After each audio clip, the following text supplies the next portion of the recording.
Bismillahirrahmanirrahim. Assalamualaikum warahmatullahi wabarakatuh.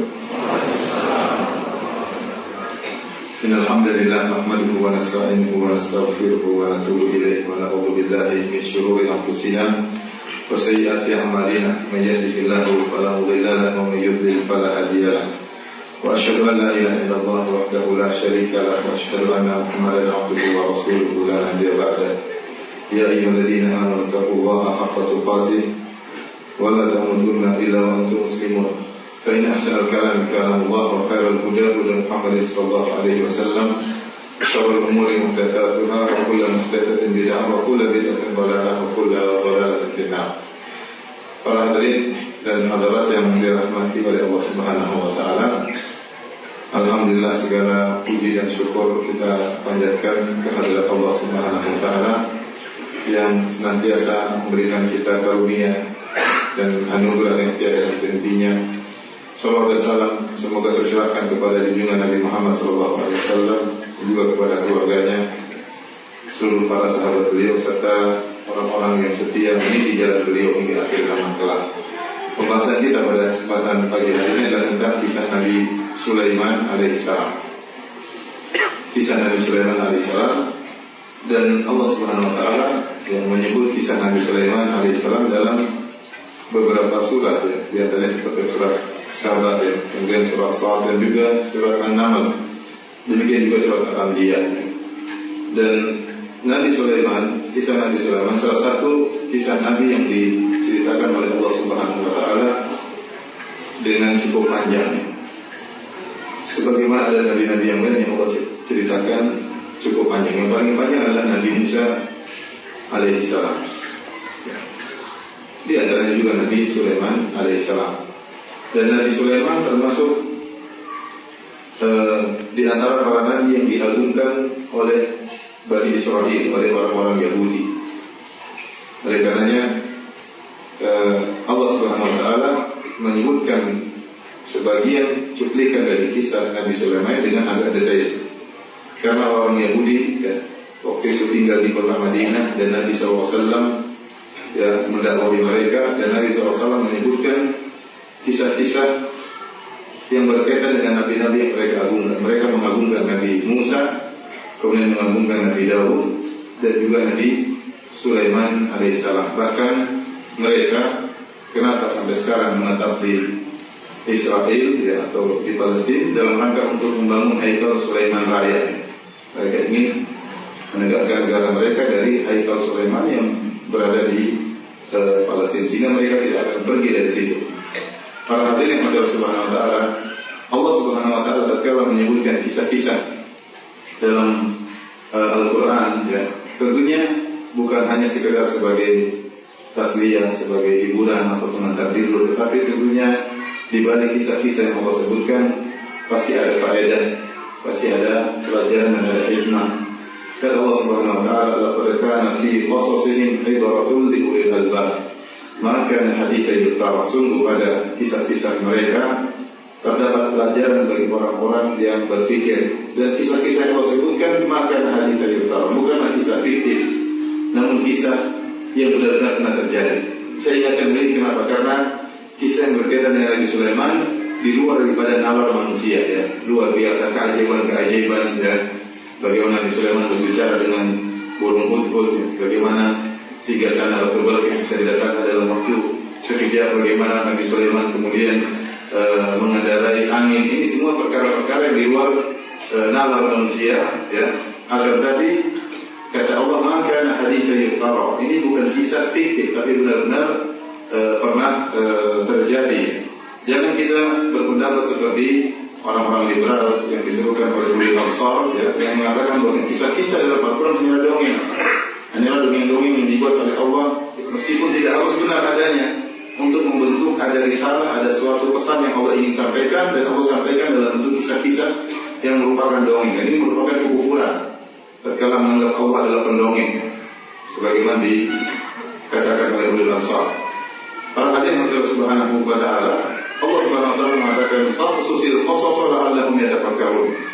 Kisahkanlah kisah-kisah wahai Muhammad, la'allahum yatafakkarun, semoga mereka berpikir. Ini menunjukkan kisah-kisah yang Allah sebutkan pasti ada pelajaran dan kita disuruh berpikir untuk mengambil hikmah dari kisah-kisah tersebut, untuk mengambil hikmah dari kisah-kisah tersebut. Dan saya katakan di antara kisah-kisah Nabi yang panjang selain Nabi Musa dan Nabi Sulaiman. Kenapa? Karena Allah Subhanahu wa taala memberikan mukjizat kepada Nabi Muhammad SAW untuk membuktikan bahwa Al-Qur'an ini benar-benar datang dari Allah Subhanahu wa taala. Buktinya Nabi Muhammad SAW tidak tahu membaca dan tidak bisa menulis, dan tidak pernah membaca Taurat dan tidak pernah membaca Injil, ya, dan tidak pernah menelaah cerita-cerita yang disampaikan oleh Bani Israel. Akan tetapi Rasulullah SAW bisa menceritakan kisah nabi-nabi yang diagunkan oleh Bani Israel dengan detail.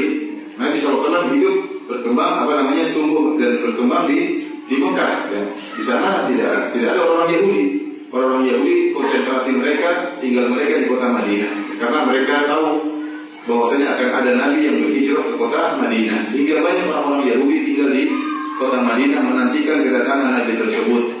Bahkan mereka telah sesumbar mengatakan kepada orang-orang suku Aus dan suku Khazraj bahwa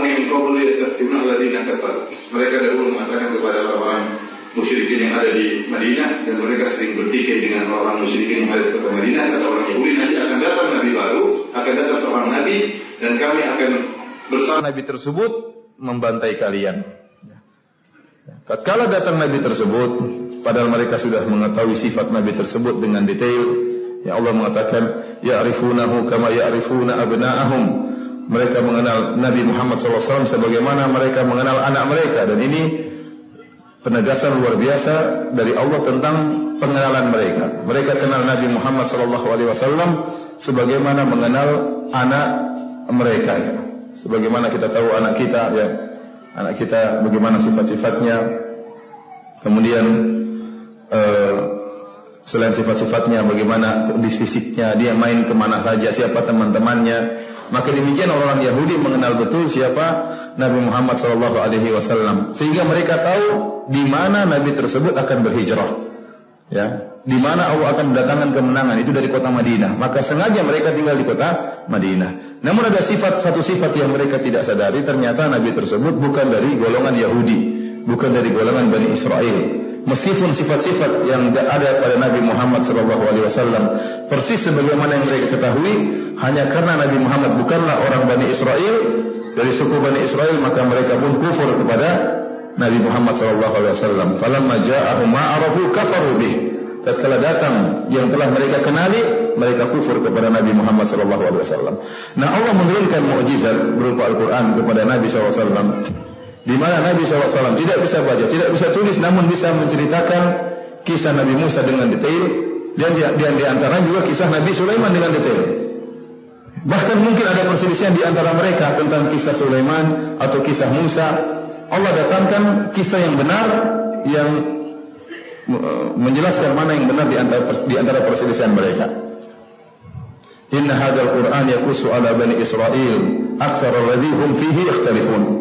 Kata Allah Subhanahu wa taala, sungguhnya Al-Quran ini mengkisahkan kepada Bani Israel kebanyakan apa yang mereka khilafkan. Jadi terkadang mereka khilaf tentang kisah Nabi Musa. Nabi Musa begini, tentang Sulaiman. Allah datangkan kisah yang menjelaskan kisah yang sebenarnya dari kisah Nabi Musa dan kisah Nabi Sulaiman alaihi wassalam. Yang ini semua dalil bahwasanya Al-Quran benar-benar datang dari Allah Subhanahu wa taala. Tapi para hadirin yang dirahmati Allah Subhanahu wa taala, di antara keistimewaan Nabi Sulaiman yang akan kita sampaikan pada pagi hari ini, Nabi Sulaiman alaihissalam adalah seorang nabi sekaligus seorang raja. Dan kita tahu selain Nabi Sulaiman, yang merupakan seorang raja sekaligus nabi adalah ayahnya Nabi Daud alaihissalam. Adapun nabi-nabi yang lainnya adalah bukan raja, ya. Kebanyakan nabi-nabi yang lainnya hidupnya pas-pasan atau mungkin miskin, ya. Tetapi Nabi Sulaiman nabi dan juga sangat kaya raya. Kenapa? Dia seorang raja, ya. Oleh karenanya Allah mendatangkan kisah Nabi Sulaiman untuk memberi contoh tentang seorang hamba Allah yang bersyukur kepada Allah Subhanahu wa taala, diberikan kekayaan dan sangat bersyukur kepada Allah Subhanahu wa taala tatkala kekayaan tersebut digunakan di jalan Allah Subhanahu wa taala. Baik, kita bacakan kisah Nabi Sulaiman ya. Saya mulai dari surat Shad ya, surat Shad ayat 30 dan seterusnya.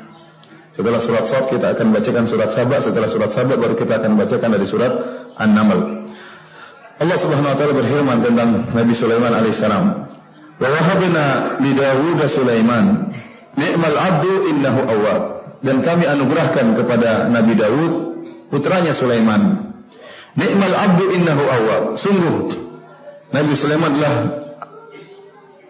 hamba yang terbaik, innahu awwab, dan dia di antara sifatnya yang menunjukkan dia adalah hamba yang sangat baik, yaitu dia adalah awwab, yaitu raja, yaitu senantiasa kembali kepada Allah Subhanahu wa taala. Senantiasa kembali kepada Allah Subhanahu wa taala. Jika ada kesalahan maka dia segera kembali kepada Allah Subhanahu wa taala. Setelah Allah memuji Nabi Sulaiman dengan mengatakan dia adalah awwab, adalah hamba Allah, ni'mal abdu awwab, hamba yang sangat baik, yang senantiasa kembali kepada Allah, maka Allah sebutkan contoh bagaimana Nabi Sulaiman alaihissalam pernah salah kemudian segera kembali kepada Allah Subhanahu wa taala. Allah berfirman dalam ayat 31, "Idh urida 'alaihi bil 'ashyi safinatul jiyad." Tatkala di waktu sore Nabi Sulaiman dipaparkan atau ditunjukkan kepada dia pameran kuda. Pameran kuda-kuda yang indah, yang kuat berlari, ya. Dan Nabi Sulaiman alaihissalam suka melihat kuda-kuda tersebut. Kuda-kuda perang, kuda-kuda yang kuat, ya, diperlihatkan, dipertontonkan kepada Nabi Sulaiman. Dia raja punya kebiasaan, ya. Di antara kesenangan Nabi Sulaiman melihat kuda-kuda perang tersebut. Qadarullah Nabi Sulaiman sibuk melihat kuda-kuda perang tersebut sampai akhirnya di sore hari, sampai akhirnya terbenam matahari dan dia belum sempat berzikir petang. Ada yang mengatakan dia lupa untuk sholat di waktu tersebut. Ada yang mengatakan beliau lupa untuk berzikir atau zikir petang hari. Kata Nabi Sulaiman, "Faqala inni ahbabtu hubbal khair an dzikri rabbi hatta tawarat bil hijab." Sungguhnya aku ya mencintai atau menyukai melihat kuda-kuda tersebut. Hubbal khair maksudnya kuda-kuda al-khair di sini maksudnya kuda-kuda pilihan tadi. An dzikri rabbi, sampai aku lalai dari mengingat Rabbku, hatta tawarat bil hijab, sampai akhirnya matahari tenggelam. Ini kesalahan Nabi Sulaiman alaihissalam. Disebutkan kuda-kuda tersebut safinatlah, kuda-kuda yang hebat, kuda-kuda yang sangat indah. Ada yang mengatakan kuda-kuda tersebut adalah kuda-kuda yang memiliki sayap. Wallahu a'lam bishawab, ya. Tidak ada dalil yang kuat apakah dia kuda-kuda biasa, ya. Ya, safinat yaitu kuda-kuda yang bisa berdiri dengan 3 kaki. Ya, dia berdiri dengan 3 kaki kemudian kaki satunya diangkat. Ada yang mengatakan kuda-kuda Nabi Sulaiman adalah kuda-kuda yang memiliki sayap, ya. Sebagaimana dalam hadis Aisyah radhiyallahu taala anha, tatkala Rasulullah SAW melihat Aisyah sedang bermain-main boneka, tiba-tiba di antara boneka-boneka Aisyah ada boneka kuda. Ya. Kuda tersebut ada 2 sayapnya. Maka Rasulullah SAW bertanya kepada Aisyah, "Afarasun lahu janahan?" Wahai Aisyah, apakah kuda punya 2 sayap? Apakah kuda ada sayapnya 2? Maka kata Aisyah radhiyallahu taala anha, "Ama alimta anna li Sulaimana khailan lahu ajniha?" Tidakkah kau tahu wahai Rasulullah, sungguhnya kudanya Nabi Sulaiman punya sayap-sayap? Maka fadhahika Nabi sallallahu alaihi wasallam hatta badat nawajiduhu. Rasulullah SAW pun tertawa sampai terlihat geraham beliau. Jadi Rasulullah SAW tidak mengingkari Aisyah dengan mengatakan enggak, Nabi Sulaiman kudanya cuma tidak punya sayap. Tapi Rasulullah SAW mendiamkan perkataan Aisyah, tidak diletakkan dan juga tidak diingkari. Jadi bisa jadi Nabi Sulaiman dulu kudanya bersayap. Wallahu a'lam bishawab, ya, kita nggak tahu. Tetapi bisa jadi kuda Nabi Sulaiman kuda yang biasa namun indah, kuat, sehingga menjadikan Nabi Sulaiman lalai tatkala sibuk melihat kuda yang indah tersebut. Mungkin berbagai macam kuda dipertontonkan di hadapan Nabi Sulaiman, sehingga Nabi Sulaiman alaihissalam lupa untuk berzikir di petang hari. Tatkala beliau sadar bahwasanya beliau salah, lupa berzikir di petang hari, maka Nabi Sulaiman ingin menebus kesalahannya. Apa kata Allah Subhanahu wa taala? Mengisahkan, menghikayatkan perkataan Nabi Sulaiman. "Rudduha alayya fatafiqa mashan bisuqi wal a'nab." Setelah kuda-kuda tersebut selesai dari pameran, matahari sudah tenggelam, Nabi Sulaiman lupa bahwasanya dia belum berzikir, maka dia mengatakan, "Rudduha alayya," kembalikan kuda-kuda tersebut. Dikembalikan lagi kepada Nabi Sulaiman alaihissalam, fatafiqa masam bisuqi wal a'naq. Maka Nabi Sulaiman pun menyembelih kuda-kuda tersebut.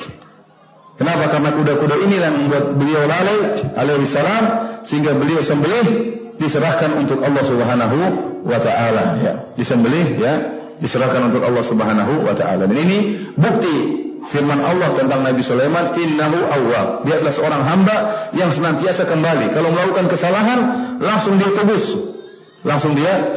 Alaihi salam. Ya. Kenapa? Karena kuda-kuda ini telah membuat beliau lalai, maka beliau sumbangkan di jalan Allah Subhanahu wa taala. Makanya antum kalau punya mobil baru, ternyata mobil tersebut melalaikan antum, sumbangkan ke pondok sini. Ya. Ini bikin lalai saya, tidak sempat, ya, salat, lupa berzikir pagi petang. Sudah, ya. Sumbangkan ke pondok, insyaallah pondok dengan senang hati menerima, ya. Jadi dibunuhlah kuda-kuda tersebut oleh Nabi Sulaiman karena kuda-kuda ini yang membuat beliau lalai. Oleh karenanya ini kita ambil pelajaran, kalau ada sesuatu yang membuat kita lalai, kita tinggalkan. Kita lalai sekarang, kita biarkan lalai lagi berikutnya. Nabi Sulaiman tidak ingin. Bayangkan cuma gara-gara lupa zikir petang. Kemudian dia pun menyembelih kuda-kuda tersebut. Inilah para anbiya, ya. Kita mungkin lupa ini, lupa salat jamaah, lupa zikir, ya. Memang tidak pernah zikir pagi petang, bukan lupa. Dan lain-lainnya cuek-cuek aja, biasa-biasa saja, ya. Bagaimana kuat ibadahnya para nabi-nabi terdahulu, nabi-nabi kita. Kemudian Allah Subhanahu wa taala menyebutkan tentang ujian yang pernah Allah berikan kepada Nabi Sulaiman pada ayat 34. Allah berfirman, "Wa laqad fatanna Sulaiman wa alqaina ala kursiyyihi jasadan thumma anaba." Sungguh kami telah menguji Sulaiman. Ujian ini, ya, kata Allah, "Wa alqaina ala kursiyyihi jasadan thumma anaba." Maka kami melemparkan di atas kursinya, di atas singgasananya, jasadan, sebuah jasad, thumma anab, kemudian ia pun bertobat. Ada khilaf yang panjang tentang para ulama apa maksud ayat ini. Ya, ada yang mengatakan maksudnya Nabi Sulaiman, ya, lupa untuk mengucapkan insyaallah dalam hadisnya ketika dia mengatakan la atufanna lailah mi'ata imra'ah. Malam hari ini aku akan menggilir 100 wanita, ya. Berapa wanita? 100 wanita. Talidu kullu wahidatin minhunna gulaman yuqatilu fi sabilillah. Semuanya akan hamil. Dan semuanya akan melahirkan anak yang akan berjihad di jalan Allah Subhanahu wa taala. Malaikat Jibril mengatakan, "Qul insyaallah." Ucapkanlah insyaallah wahai Sulaiman. Nabi Sulaiman lupa. Maka malam itu dia pun menggauli 100 wanita. Dan ini menunjukkan kuatnya Nabi Sulaiman, ya. Ya, 100 wanita dan setiap wanita ejakulasi. Ya tidak, karena semuanya harus hamil. Ya, 100 wanita, ya, namun gara-gara dulu lupa untuk mengucapkan insyaallah, maka ternyata semua tidak ada yang hamil kecuali satu, itu pun melahirkan nisfu rajul, hanya anak yang cacat, ya. Sebagian ulama kalau tidak salah seperti Syekh Muhammad Al-Amin Asy-Syanqiti dalam tafsirnya, maksudnya kami melemparkan jasad di atas kursinya, yaitu anak yang cacat tadi. Karena Nabi Sulaiman lupa mengucapkan insyaallah, kemudian dia pun bertobat. Pendapat yang lain dan banyak pendapat dalam ini, karena Syekh Abdul Rahman bin Nasir Sa'di menyebutkan maksudnya jasadan artinya syaitanan. Allah menjadikan syaitan sempat menguasai singgasana Sulaiman dalam beberapa waktu karena kesalahan yang dilakukan oleh Nabi Sulaiman. Kesalahan ya sebagai sifat manusiawi Nabi Sulaiman, ya. Kemudian Nabi Sulaiman segera bertobat kepada Allah Subhanahu wa taala. Karena sifatnya adalah awwab, suka kembali kepada Allah Subhanahu wa taala. Akhirnya kerajaan Sulaiman sempat dikuasai oleh jin, oleh syaitan. Dan tatkala syaitan menguasai kerajaan Sulaiman, maka dia berulah di kerajaan Sulaiman. Di antaranya dia menulis raja-raja, menulis jampi-jampi, kemudian diletakkan di kerajaan Sulaiman. Sehingga banyak orang tatkala Sulaiman meninggal alaihissalam, mereka mendapati raja-raja tersebut, mereka menyangka itulah raja-raja jampi-jampi yang diajarkan oleh Nabi Sulaiman untuk menguasai para jin. Makanya Allah mengatakan dalam surat Al-Baqarah, wattaba'u ma tatlu syayatinu ala mulki Sulaiman wa ma kafara Sulaiman walakinna syayatina kafaru yu'allimuna an-nasa sihr. Mereka mengikuti apa yang dibacakan oleh syaitan-syaitan di kerajaan Sulaiman. Wa ma kafara Sulaiman, sungguhnya Sulaiman tidaklah kafir. Walakinna syayatina kafaru, akan tapi yang kafir adalah para syaitan. Yu'allimuna an-nasa sihr, mereka mengajarkan kepada manusia ilmu sihir. Jadi Nabi Sulaiman tidak pernah pakai jampi-jampi, tidak pernah pakai mantra-mantra, tidak pernah tulis raja-raja, itu pekerjaan syaitan tatkala dia sempat menguasai kerajaan Sulaiman. Nabi Sulaiman segera bertobat kepada Allah Subhanahu wa taala, kemudian dia berdoa kepada Allah. Tatkala kerajaannya dikuasai oleh jin. Qala rabbi ighfirli wa hab li mulkan la yanbaghi li ahadin min ba'di innaka antal wahhab. Pertama dia mengakui kesalahan. Dia mengatakan rabbi ighfirli, Allah ampunilah aku. Wa hab li, dan anugerahkanlah kepadaku mulkan, kerajaan la yanbaghi li ahadin min ba'di, kerajaan yang tidak boleh seorang pun memiliki kerajaan seperti itu setelahku. Innaka antal wahhab, sungguhnya engkau adalah maha pemberi anugerah. Dan doa yang dikabulkan diantaranya dibuka dengan pengakuan seorang dengan dosanya, ya. Sebagaimana Nabi Yunus alaihissalam mengatakan la ilaha illa anta subhanaka inni kuntu minadh dhalimin. Tatkala Nabi Yusuf ditelan oleh ikan paus, dia mengatakan la ilaha illa anta, tidak ada sembahan yang benar disembah kecuali engkau ya Allah. Subhanaka, maha suci engkau ya Allah. Inni kuntu minadh dhalimin, aku termasuk orang-orang yang zalim. Dia mengakui apa? Kesalahannya. Maka Allah selamatkan Nabi Yunus. Demikian juga Nabi Sulaiman, tatkala dia berdoa kepada Allah, dia mengatakan Rabbi ighfirli, ya Allah ampunilah aku atas kesalahanku. Kemudian dia menyebutkan nama Allah, innaka antal wahhab, dan sungguhnya engkau adalah maha pemberi anugerah. Kemudian dia minta menunjukkan permohonannya. Oleh karenanya seorang tatkala berdoa kepada Allah, terkumpul pada dirinya, pertama dia mengakui kesalahannya, mengakui kelemahannya, kemudian memuji nama Allah, ya, kemudian dia memajukan permohonannya, maka insya Allah dikabulkan oleh Allah Subhanahu wa taala. Nabi Sulaiman berkata, Rabbi ighfirli, ya Allah ampunilah aku, wa habli, dan anugerahkanlah kepadaku satu kerajaan la yanbaghi li ahadin min ba'di, yang tidak boleh seorang pun memilikinya, kerajaan seperti ini. Innaka antal wahhab, sungguhnya engkau adalah maha pemberi anugerah. Maksud Nabi Sulaiman, dia ingin minta kerajaan yang luar biasa. Di antara keistimewaan kerajaan tersebut, ya, adalah penguasaan terhadap angin, terhadap jin-jin, ya. Yang paling utama adalah penguasaan terhadap jin. Jin-jin harus tunduk dalam kerajaan Sulaiman. Kenapa? Karena sebagian jin telah berhasil menguasai kerajaan apa? Sulaiman. Maka Nabi Sulaiman alaihissalam berdoa kepada Allah agar jin-jin tersebut tunduk kepada Sulaiman. Maka Allah Subhanahu wa taala menyebutkan, fasakharna lahu riha tajri bi amrihi rukha'an haitsu asab. Maka Allah kemudian perinci tentang keistimewaan kerajaan Sulaiman yang tidak boleh untuk selain Sulaiman. Maka kami pun menundukkan bagi dia angin yang mengalir dengan perintah Sulaiman, rukha'an haitsu asab, yang penuh dengan kelembutan, dan dia berjalan sesuai yang diinginkan oleh Nabi Sulaiman. Nabi Sulaiman naik, tunggangannya bukan kuda, tapi tunggangannya apa? Angin. Mau kemana saja, ya, terserah, ya. Angin tersebut mengalir berhembus sesuai dengan keinginan Nabi Sulaiman. Dan angin tersebut kata Allah rukha'an. Rukha'an artinya dia lembut, ya. Jadi empuk, ya, kalau naik angin tersebut apa? Empuk, ya. Tidak seperti kita naik pesawat zaman sekarang, ya. Apa namanya? Kasar, apa, kaku, ya. Kemudian suaranya bising, brrr. Kemudian terkadang apa? Gemetar, ya. Kena awan dia apa? Goyang, ya. Nabi Sulaiman tidak, ya. Kalau angin tidak perlu helipad, ya, langsung datang ke Nabi Sulaiman, tinggal naik, berangkat. Kemana saja dibawa oleh angin tersebut. Rukha'an haitsu asab.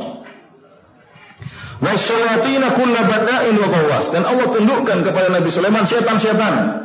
Kulla banna'in wa ghawwas, setan-setan bukan cuma jin-jin yang baik yang tunduk di bawah kerajaan Nabi Sulaiman. Setan-setan itu jin-jin yang jahat.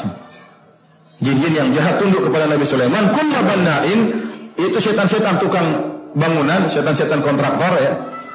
Wa ghawwas, setan-setan penyelam. Nabi Sulaiman suruh bangun ini, bangun anu, mereka laksanakan. Ghawwas, setan-setan penyelam. Nabi Sulaiman suruh nyelam, ngambilin ikan, ngambilin apa, ngambil ikan hiu, ngambil ikan paus, ngambil mutiara, ngambil apa di lautan, silakan. Tinggal diperintah oleh Nabi Sulaiman, maka mereka segera menyelam.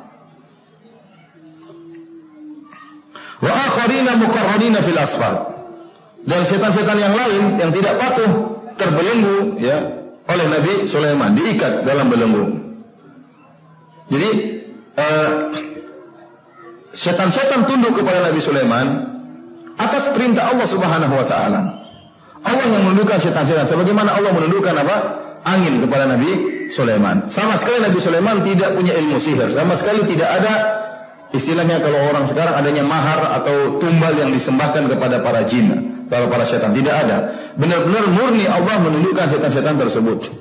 Oleh karenanya, ya, tidak ada seorang pun yang boleh menguasai jin setelah Nabi Sulaiman, tidak boleh. Nabi Muhammad SAW dalam Sahih Al-Bukhari, suatu hari sedang sholat, tiba-tiba datang ifrit ingin memutuskan sholat Nabi SAW. Nah, maka ifrit tersebut, kata Nabi SAW, fa'amkanani Allahu minhu, maka Allah membuat aku menangkap ifrit tersebut. Dalam riwayat yang lain, ya, Rasulullah SAW mengatakan, fakhanaqtuhu hatta wajadtu burda lisani, saya pun cekik itu ifrit. Jadi ifrit lewat depan Nabi untuk mengganggu sholatnya Nabi SAW. Ya. Maka Nabi mencekik ifrit tersebut sampai keluar lisannya, dicekik oleh Nabi, kata Rasulullah SAW, hatta wajadtu burda lisanihi, sampai aku dapati dinginnya lidahnya ifrit tersebut. Kemudian kata Rasulullah SAW, dan aku ingin mengikat ifrit tersebut, ya, fisariyah min sawaril masjid, dari tiang-tiang Masjid Nabawi, hatta tusbihu, sampai kalian di pagi hari, kemudian kalian melihat seluruhnya, lihat jin ifrit tersebut. Ya, jadi Rasulullah SAW ingin ikat, besok jadi tontonan orang-orang. Dalam riwayat yang lain Rasulullah SAW mengatakan, hatta yatifa bihi wildanu ahlil Madinah, agar diikat sampai besok anak-anak kecil kota Madinah main-main dengan ifrit tersebut. Ya, lihat itu jin, ada jin ifrit diikat.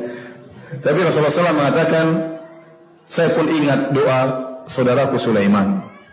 Ya, wahabli mulkan la yanbaghi li ahadin min ba'di. Ya Allah, anugerahkanlah kepadaku kerajaan yang tidak boleh buat seorang pun setelahku. Maka karena Nabi Sulaiman pernah minta kepada Allah untuk menguasai jin dan tidak boleh kepada seorang pun, maka Rasulullah SAW pun tidak berani menangkap Sulaiman, menangkap siapa? Ifrit. Maka dilepaslah oleh Nabi SAW. Kenapa?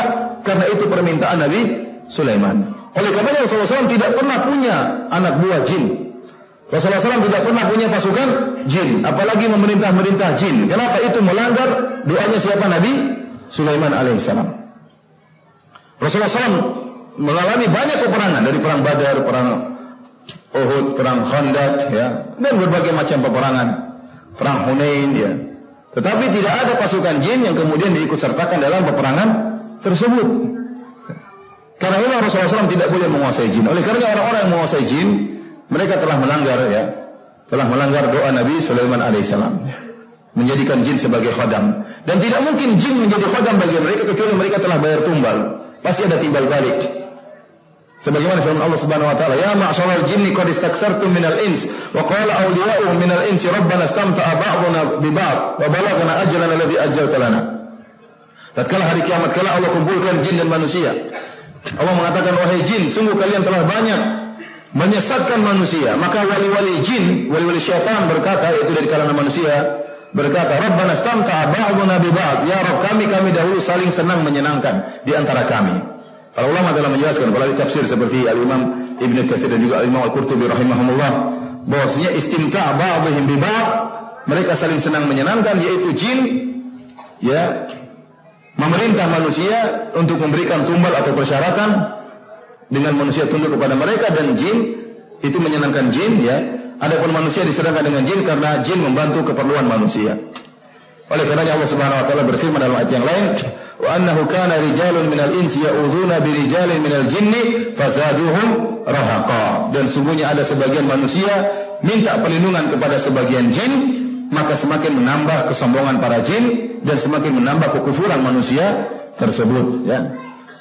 Oleh karenanya sebagian orang yang mengatakan boleh kita punya khodam, Nabi Sulaiman dulu punya khodam, ini keliru.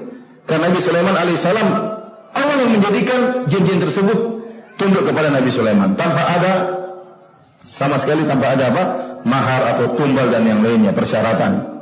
Ada pula orang sekarang mereka melakukan kesyirikan, tunduk kepada jin agar jin tersebut melayani mereka.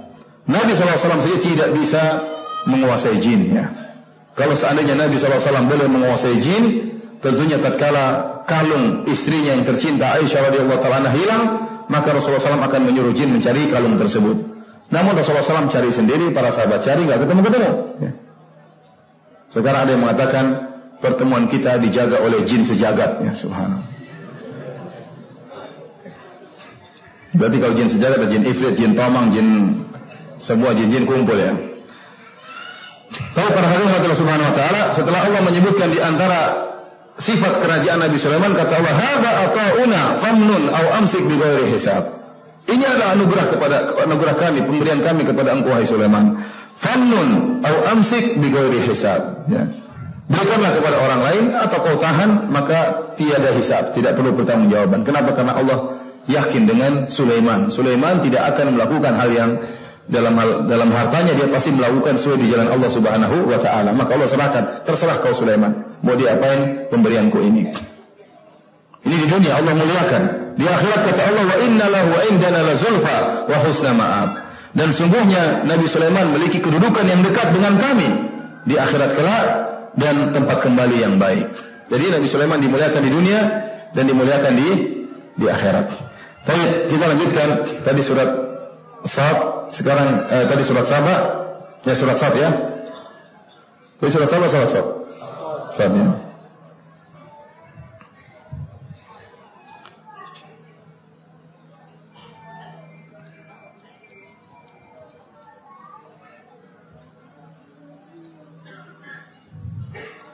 Kita lanjutkan surat Saba ya. Silakan buka ayat 12 dan seterusnya. Ayat 12 dan seterusnya.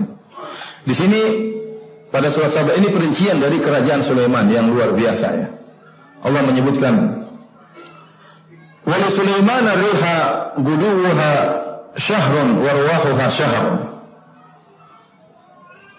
Dan kami tundukkan kepada Sulaiman angin yang perginya seperti kecepatan sebulan, warwahuha dan baliknya seperti kecepatan sebulan. Jadi Nabi Sulaiman ya, dia mengontrol kerajaannya ya. Sebutan kerajaannya dari negeri Syam, kemudian juga di Irak ya, ini kerajaan Nabi Sulaiman. Maka dia mengontrol kerajaannya dengan menunggangi angin yang telah Allah tundukkan kepada Nabi Sulaiman. Angin tersebut rukha'an tadi disebutkan lembut, namun dalam ayat yang disebutkan asifah, cepat. Angin tersebut mengumpulkan dua sifat, sifat rukha'an dan asifah, yaitu lembut berlari dengan kencang. Kekencangan angin tersebut juga tidak terlalu kencang. Disebutkan yaitu perjalanan Nabi Sulaiman ya pagi hari ya, dan pulang sebelum siang hari, taruhlah perjalanannya butuh 3 jam dan balik 3 jam, dari subuh sampai duhur kira-kira berapa jam? 6 jam lah ya. Taruhlah 3 jam pergi, 3 jam balik. 3 jam pergi itu kecepatannya seperti kuda yang cepat berlari dalam waktu sebulan. Ya, kalau kuda 1 bulan berlari kencang kira-kira menempuh berapa ratus kilometer atau berapa ribu kilometer dalam 1 bulan, lari kencang terus. Itulah kecepatan angin Nabi Sulaiman. Demikian juga baliknya ya. Bukan secepat kilat. Kalau secepat kilat Nabi Sulaiman bisa jatuh ya. Jadi Nabi Sulaiman anginnya lembut, kemudian berjalan kencang, namun tetap dia di atas ketentraman, di atas angin tersebut. Sebagian ahli tafsir mengatakan Nabi Sulaiman bukan cuma Sulaiman saja yang naik di atas angin. Jadi anginnya gede, naik Nabi Sulaiman, menteri-menterinya, di atasnya ada burung sehingga tetap teduh ya. Wallahu a'lam bishawab. Kita nggak tahu. Ya, mungkin pakai sejadah naik, wallahu a'lam, kita nggak tahu. Seperti Aladin ya, nggak tahu. Wallahu a'lam, itu film kartun ya. Intinya wallahu a'lam seperti apa? Intinya Nabi Sulaiman tunggangannya apa? Angin. Dan dia mengarahkan angin tersebut kemana saja yang dikehendaki oleh Nabi Sulaiman. Dan larinya cepat. Guduwa syahrun wa rawahuha syahrun. Ya, kecepatannya seperti kecepatan kuda yang berlari kencang selama sebulan, dan baliknya pun demikian. Kata Allah, wa asalna lahu 'ainal qitar, dan kami ya mengalirkan baginya tembaga. Jadi Allah alam ada yang mengatakan ini ada beberapa pendapat, di antaranya pendapat Nabi Sulaiman kalau menyentuh tembaga langsung menjadi air, menjadi lembut. Terserah dia mau jadikan apa, mau jadikan tameng, mau jadikan pedang, mau jadikan apa, tidak perlu dipanaskan, tidak perlu dibakar untuk meleleh. Cuma disentuh oleh Nabi Sulaiman maka bisa lembut daripada tanah liat, tinggal dibentuk oleh Nabi Sulaiman. Ini di antara mukjizat Nabi Sulaiman alaihissalam. Kemudian Allah menyebutkan tentang jin, wa minal jinni man ya'malu baina yadayhi bi idzni rabbih. Dan di antara jin-jin ada jin-jin yang mereka bekerja di hadapan Nabi Sulaiman dengan izin Rabb-nya. Jadi Allah ingatkan, jin-jin tersebut tunduk kepada Nabi Sulaiman bukan karena keinginan Sulaiman, tapi dengan izin siapa? Izin Allah Subhanahu wa taala. Wa man yazik minhum an amrina nudhiquhu min adzabis sa'ir. Barang siapa yang menyimpang dari perintah kami, maka kami akan merasakan dia azab yang membakar. Jadi para jin, setan-setan tunduk kepada Nabi Sulaiman. Kalau ada setan yang membangkang, maka dua kemungkinan yang dia rasakan. Pertama, dibakar oleh Nabi Sulaiman, dibakar oleh Allah langsung terbakar. Yang kedua, dibelenggu. Jadi nggak bisa macam-macam jin-jin tersebut. Kalau Allah Subhanahu wa taala menyebutkan tentang pekerjaan jin-jin tersebut. Jadi jin-jin ini jadi pekerjaannya Nabi Sulaiman, jin-jin syaitan. Ya'maluna lahu ma yasha'u min maharib wa tamathil. Maka jin-jin tersebut mengerjakan perintah Nabi Sulaiman. Apa yang Nabi Sulaiman inginkan mereka kerjakan. Di antaranya maharib, yaitu mereka membangun mihrab-mihrab, tempat kuil-kuil ibadah. Wa tamathil, dan mereka juga membuat patung-patung. Ya, patung-patung ada yang mengatakan terbuat dari perunggu, ada yang mengatakan dari tembaga, ada yang mengatakan dari emas, ada yang mengatakan dari kaca, dibuat oleh jin-jinnya. Ya kalau suruh manusia lama bikinnya. Maka Nabi Sulaiman suruh siapa? Jin-jin yang bikin. Wajifanin kal jawab, dan membuat piring-piring yang besarnya seperti danau-danau. Ya. Jadi piring di zaman Nabi Sulaiman besarnya seperti apa? Seperti danau. Kenapa besarnya seperti danau? Karena memang anak buah Sulaiman banyak. Ada hewan-hewan, ya, ada burung-burung, ada jin, ya. Banyak anak buah Nabi Sulaiman dari hewan-hewan. Maka piring yang dibuat oleh jin adalah piring yang gede. Ya. Kalau piringnya gede, ya, gimana ulekannya, ya? Gimana lagi apa namanya? Kompornya, gimana lagi pancinya, ya ini. Kata Allah Subhanahu wa taala, wa qudurir rasiyah, dan panci-panci yang kokoh, ya. Berarti panci tersebut berat, enggak mungkin digerakkan. Kenapa? Kalau piringnya saja sebesar danau, bagaimana lagi pancinya buat masak? Ya. Berarti besar banget panci tersebut. Maka kata Allah, qudurir rasiyah, panci-panci, belanga-belanga yang tidak mungkin untuk digerakkan saking beratnya dan besarnya. Kata Allah Subhanahu wa taala, "I'malu ala Daud syukra." Wahai keluarga Daud, beramallah kalian sebagai bentuk syukur kepada Allah Subhanahu wa taala. Keluarga Daud maksudnya Sulaiman alaihissalam. Wa qalilun min ibadiyasy syakur, dan hanya sedikit dari hamba-hambaku yang bersyukur. Ini benar, ya. Hanya sedikit hamba-hamba Allah yang bersyukur. Kebanyakan orang kaya jika diuji dengan kekayaan tidak bersyukur. Ya, dan ini sering saya sampaikan bahwasanya Allah menguji hamba dengan kemiskinan dan Allah menguji hamba dengan apa? Kekayaan. Kebanyakan orang diuji dengan kemiskinan, lulus ujian. Mampu untuk bersabar menghadapi kemiskinan tersebut. Oleh karenanya Nabi SAW mengatakan, "Ittala'tu ala al-jannah fawajadtu aktsara ahliha al-fuqara." Aku diperlihatkan surga dan aku lihat kebanyakan penghuninya orang-orang miskin. Menunjukkan apa? Orang-orang banyak diuji dengan kemiskinan, mereka bisa bersabar dan mereka lulus. Berbeda dengan ujian kekayaan, kebanyakan orang diuji dengan kekayaan, dengan harta, tidak bisa lulus. Terjebak. Kenapa? Punya harta banyak, ingin melakukan, memuaskan syahwatnya. Oleh karena Allah mengatakan, "Kalla innal insana la yatgha ar-ra'ahu istaghna." Sungguhnya manusia itu akan, ya, berbuat tughyan, berlebih-lebihan. Kapan tatkala dia merasa dirinya sudah kaya. Wa innahu li hubbil khairi lasyadid. Allah menyebutkan sungguhnya manusia itu sangat cinta kepada harta, susah. Ngeluarin suruh sedekah susah. Nabi Allah Subhanahu wa taala juga berfirman, wa yuhibbuna al-mala hubban jamma, dan mereka mencintai harta dengan kecintaan yang sangat berat, ya. Oleh karenanya kebanyakan orang diuji dengan kekayaan tidak lulus. Allah mengatakan, wa qalilun min ibadiyasy syakur, hanya sedikit dari hamba-hambaku yang bersyukur. Yang seperti Sulaiman jarang, yang kaya raya namun bersyukur kepada Allah Subhanahu wa taala. Kebanyakan orang punya harta, dia lupa diri, dia ingin memuaskan syahwatnya, ingin belanja ini, lupa untuk bersedekah, lupa untuk menyalurkan harta mereka di jalan Allah Subhanahu wa taala. Oleh karenanya, ya, kalau Anda diuji dengan kemiskinan, ya alhamdulillah, mudah-mudahan lulus, ya. Diuji dengan kekayaan, bersyukur juga mudah-mudahan apa? Lulus. Namun saya katakan tadi, kebanyakan orang diuji dengan kekayaan tidak lulus, dan kebanyakan orang diuji dengan kemiskinan apa? Lulus. Namun kalau disuruh pilih, antum pilih mana? Miskin, bersabar atau kaya bersyukur? Kaya bersyukur. Sama, saya juga milih kaya bersyukur.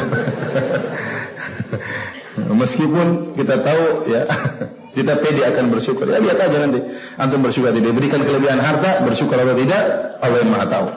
Tapi para hadirin Allah Subhanahu wa taala, ini benar, ya. Makanya kita berdoa semoga kita termasuk dari hamba-hamba Allah yang sedikit tersebut, yang pandai bersyukur kepada Allah, yang Allah memuji mereka dengan berkata, wa qalilun min ibadiyasy syakur, hanya sedikit dari hambaku yang bersyukur.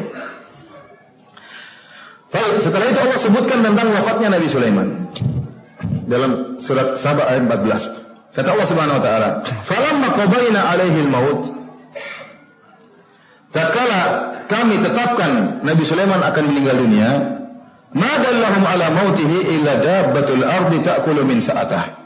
Maka tidak ada yang menunjukkan wafatnya Nabi Sulaiman kecuali rayap yang memakan tongkat Nabi Sulaiman. Jadi ada di zaman Nabi Sulaiman Setan-setan ini sombong dan mereka sesumbar, mereka mengaku mengetahui ilmu gaib, mereka mengaku mengetahui tentang masa depan. Allah ingin membantah mereka.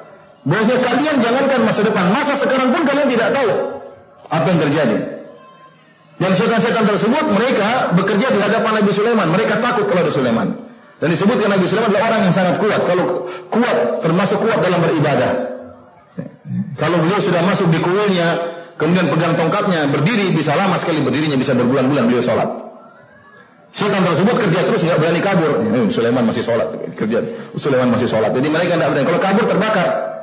Kalau kabur terbakar. Jadi mereka kerja terus dengan terhina, kerja di hadapan Nabi Sulaiman. Semua jin-jin yang sombong-sombong semuanya tunduk di hadapan Nabi Sulaiman. Sulaiman begitu kebiasaannya, alaihissalam. Kalau udah masuk kuilnya, sholat lama dan terus bekerja jin-jin tersebut.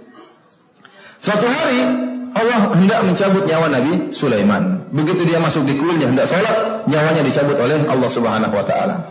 Setan-setan tidak tahu. Mereka kerja terus. Sulaiman masih ada, kerja lagi. Sulaiman masih ada. Padahal Nabi Sulaiman sudah meninggal. Sebagian ulama mengatakan Nabi Sulaiman berdiam di atas tongkatnya selama 1 tahun. Jadi berdiri selama 1 tahun, setan kerja terus nggak berhenti. Sulaiman masih sholat, nggak bisa kabur. Tahu-tahu setelah 1 tahun tersungkurlah Nabi Sulaiman. Kata Allah Subhanahu Wa Taala, "Falamma kharra tabayyanatil jinnu allau kanu ya'lamunal ghaib ma labithu fil adabil muhin." Tatkala setan rayap memakan tongkat Sulaiman, dan kita tahu para anbiya jasad mereka terjaga. Meskipun saya tahu Nabi Sulaiman penampilannya begitu-begitu aja. Dan kita katakan ya, Nabi Sulaiman sangat kuat, itu tidak? Ya tadi kuat 100 perempuan dalam apa? 1 malam. Maka antum jangan kok bisa ya 1 tahun sholat. Itu kalau ente. Kalau Nabi Sulaiman itu wajar, biasa. Ya. Maka orang-orang tidak tahu, para jin tidak tahu Nabi Sulaiman telah meninggal dunia kecuali setelah rayap memakan tongkat Nabi Sulaiman, lalu Nabi Sulaiman terjatuh, tersungkur. Ternyata Nabi Sulaiman sudah meninggal setahun yang lalu. Maka jin-jin mereka sadar, seandainya kita tahu sejak tahu-tahu Nabi Sulaiman sudah meninggal, kita sudah kabur, tidak mau kerja terhina seperti ini. Jadi Allah bantah mereka, kalian tidak tahu ilmu gaib. Buktinya Nabi Sulaiman sekarang mati, kalian tidak tahu. Setahun kemudian baru tahu, yang kasih tahu rayap. Kalian kalah dengan apa? Rayap. Ini dalil bahwasanya tidak ada ilmu gaib kecuali apa? Allah. Qul la ya'lamu man fis samawati wal ardi al-ghaiba illa Allah. Katakanlah tidak ada yang mengetahui di langit maupun di bumi hal yang gaib kecuali Allah Subhanahu Wa Taala. Tidak ada yang mengetahui isi Lauhul Mahfuz kecuali Allah Subhanahu Wa Taala. Malaikat mengetahui sebagian ilmu gaib kalau Allah kabarkan. Sebagaimana manusia, para nabi juga mengetahui sebagian ilmu gaib kalau Allah kabarkan. Tetapi yang tahu ilmu gaib secara mutlak yang ada di Lauhul Mahfuz cuma siapa? Allah Subhanahu Wa Taala. Jin-jin tidak tahu. Bahkan Nabi SAW meninggal, mereka tidak tahu. Selesai, Nabi Sulaiman meninggal dunia. Sekarang kita lanjutkan kisah Nabi Sulaiman dalam surat An-Naml. Dalam surat An-Naml ya, ayat 15 dan seterusnya. An-Naml surat ke-27 ya. Surat ke-27 ya. Ayat 15 dan seterusnya. Di surat An-Naml ini akan dikisahkan tentang Nabi Sulaiman dengan semut. Maka dinamakan dengan surat apa? Surat semut. Kemudian juga diceritakan kisah Nabi Sulaiman dengan perbincangannya dengan burung hudhud. Dan terakhir pertemuan Nabi Sulaiman dengan Ratu Balqis yang diakhiri dengan tersingkapnya betis Ratu Balqis. Kalau Ratu Balqis sudah tersingkap betisnya, selesai pengajian kita ya. Beneran ya? Karena itu terakhir dari kisah Nabi Sulaiman di surat An-Naml. Kalau perhatian Allah Subhanahu Wa Taala, ini adalah cerita yang terpanjang tentang Nabi Sulaiman dalam Al-Quran, yaitu dalam surat An-Naml. Allah Subhanahu Wa Taala berfirman, "Walaqad atayna Dawud wa Sulaimana ilma." Sungguh kami telah memberikan kepada Nabi Daud dan kepada Sulaiman ilmu. Jadi di antara keistimewaan Nabi Sulaiman dan Nabi Daud, Allah berikan ilmu. Wa qala alhamdulillahilladzi faddalana ala katsirin min ibadihi almu'minin. Lalu mereka berdua berkata, segala puji bagi Allah yang telah memuliakan kami di atas kebanyakan hamba-hambanya yang beriman. Jadi hamba-hamba Allah ada yang beriman dan ada yang selain beriman berilmu. Maka orang-orang yang berilmu dimuliakan oleh Allah dibandingkan orang-orang yang beriman namun kurang ilmunya. Ya, oleh karenanya jelas sabda Nabi SAW, fadlul alim 'alal 'abid ka fadlil qamari 'ala sa'iril kawakib. Dan sungguhnya kemuliaan seorang alim, orang yang berilmu dibandingkan dengan ahli ibadah seperti kemuliaan rembulan di bulan purnama dibandingkan seluruh bintang-bintang. Boleh jadi rembulan jumlahnya cuma satu, sementara bintang-bintang ribuan. Tetapi yang bermanfaat bagi bumi adalah cahaya rembulan yang memberi petunjuk. Ya. Meskipun bintang-bintang jumlahnya banyak, cahaya bintang-bintang hanya untuk dirinya saja, tidak sampai ke bumi. Oleh karena demikianlah para ulama dibandingkan dengan para ahli ibadah. Para ulama mereka lah, ya satu ulama lebih baik daripada ribuan ahli ibadah. Kenapa? Karena ulama lah yang bisa menjelaskan tentang kebenaran, yang bisa memperingatkan umat dari keburukan. Ya. Ahli ibadah mereka sibuk dengan ibadah mereka. Mereka tidak tahu tentang hukum-hukum Islam. Mereka tidak tahu tentang hukum-hukum. Ya. Terkadang ahli ibadah berhukum dengan perasaan, bukan dengan dalil. Ya. Oleh karenanya ini menunjukkan tentang keutamaan ilmu.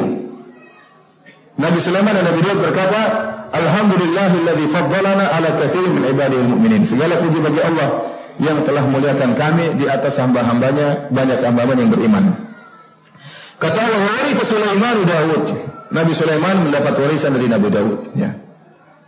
Ada yang mengatakan mewarisi kerajaannya, ada yang mengatakan mewarisi ilmunya. Ya, mewarisi apa? Ilmunya. Ya. Alam yang lebih pas adalah mewarisi apa? Ilmunya. Ya. Ya. Karena para anbiya mereka tidak mewariskan apa? Harta. Jadi Nabi Sulaiman mewarisi ilmu dari ayahnya. Dan Nabi Sulaiman adalah anak yang soleh. Dan kebaikan Sulaiman alaihissalam merupakan salah satu dari kebaikan-kebaikan Nabi Daud. Ya.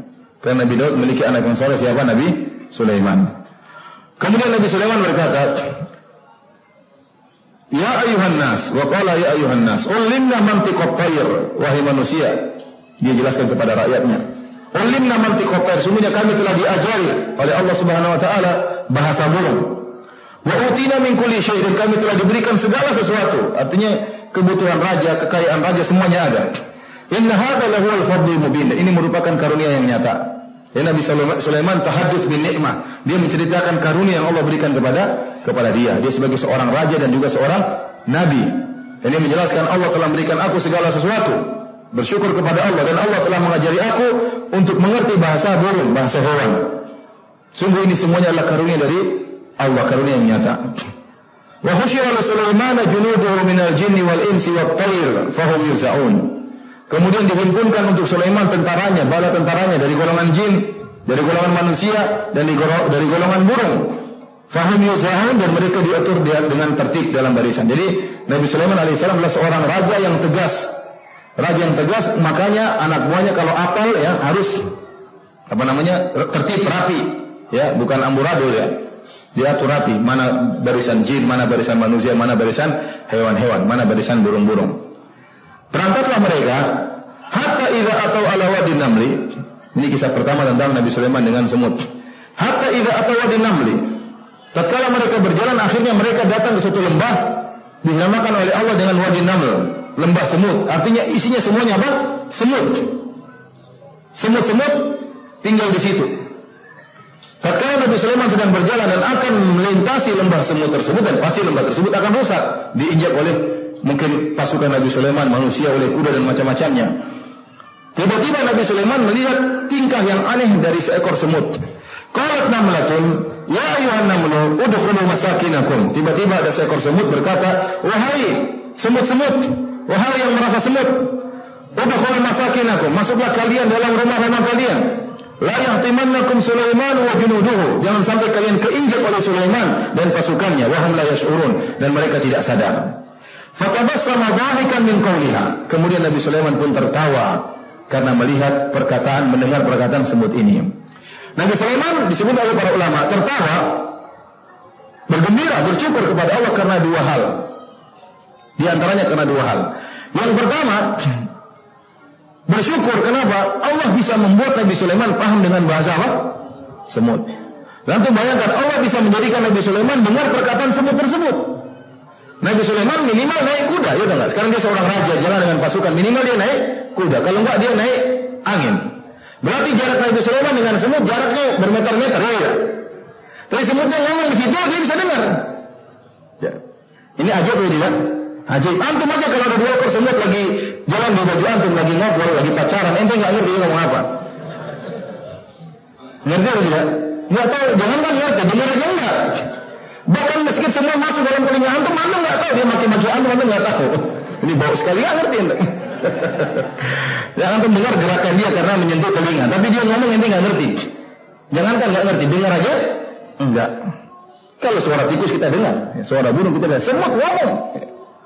Ngomongnya mana suaranya? Nabi Sulaiman dengan jarak yang jauh bisa dengar perkataan semut tersebut dan bisa paham perkataan semut tersebut. Ini berarti keajaiban bagi Nabi Sulaiman. Ini yang pertama. Yang kedua, Nabi Sulaiman tertawa gembira karena melihat tingkah dari semut itu yang luar biasa. Semut ini dia dalam kondisi bahaya. Tahu ada pasukan Nabi Sulaiman dan dia melihat bahaya tersebut dan butuh waktu singkat untuk segera menyelamatkan diri. Namun dia tidak memikirkan dirinya sendiri. Dia memperingatkan seluruh semut-semut yang lain. Jadi dia memikirkan orang lain. Maka dia mengatakan, ya ayyuhan namlu. Perhatikan ini sebenarnya mengatakan semut ini benar-benar fasih dalam bahasa Arab. Dia menggunakan bahasa Arab yang indah. Dia mengatakan ya, itu panggilan. Kalau kita bahasa Indonesianya wah gitu. Ya ayyuhan namlu. Kemudian dia menggunakan kalimat hak tanbih, peringatan. Wahai para semut. Ayyuhan namlu. An-namlu di situ kalau dalam kaidah usul fikih adalah kalimat jamak, ada alif lamnya memberikan faedah keumuman.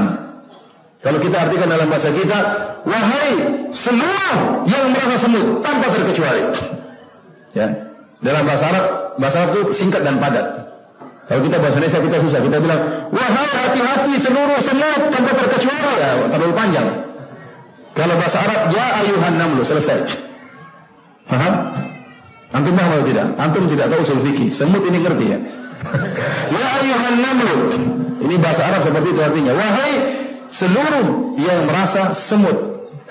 Udkhulu masakinakum. Masuklah kalian ke dalam rumah-rumah kalian. Jadi langsung perintah. Ini gawat. Gawat ya. Segera sampaikan perintah, hati-hati. Kemudian baru menyebutkan sebabnya. Udkhulu masakinakum. Kenapa? La yahtimannakum Sulaiman wa junuduhu. Wahum la yash'urun. Jangan sampai kalian keinjak oleh Sulaiman dan pasukannya. Subhanallah, Sulaiman dengar. Semut ini kenal sama Sulaiman. Ya atau tidak? Dia bilang jangan sampai Sulaiman menginjak kalian. Berarti dia tahu siapa? Sulaiman. Dan dia menghormati Sulaiman. Dia mengatakan Sulaiman dan pasukannya. Seluruh pasukan ini pasukannya siapa? Sulaiman. Bagaimana Sulaiman tidak tertawa?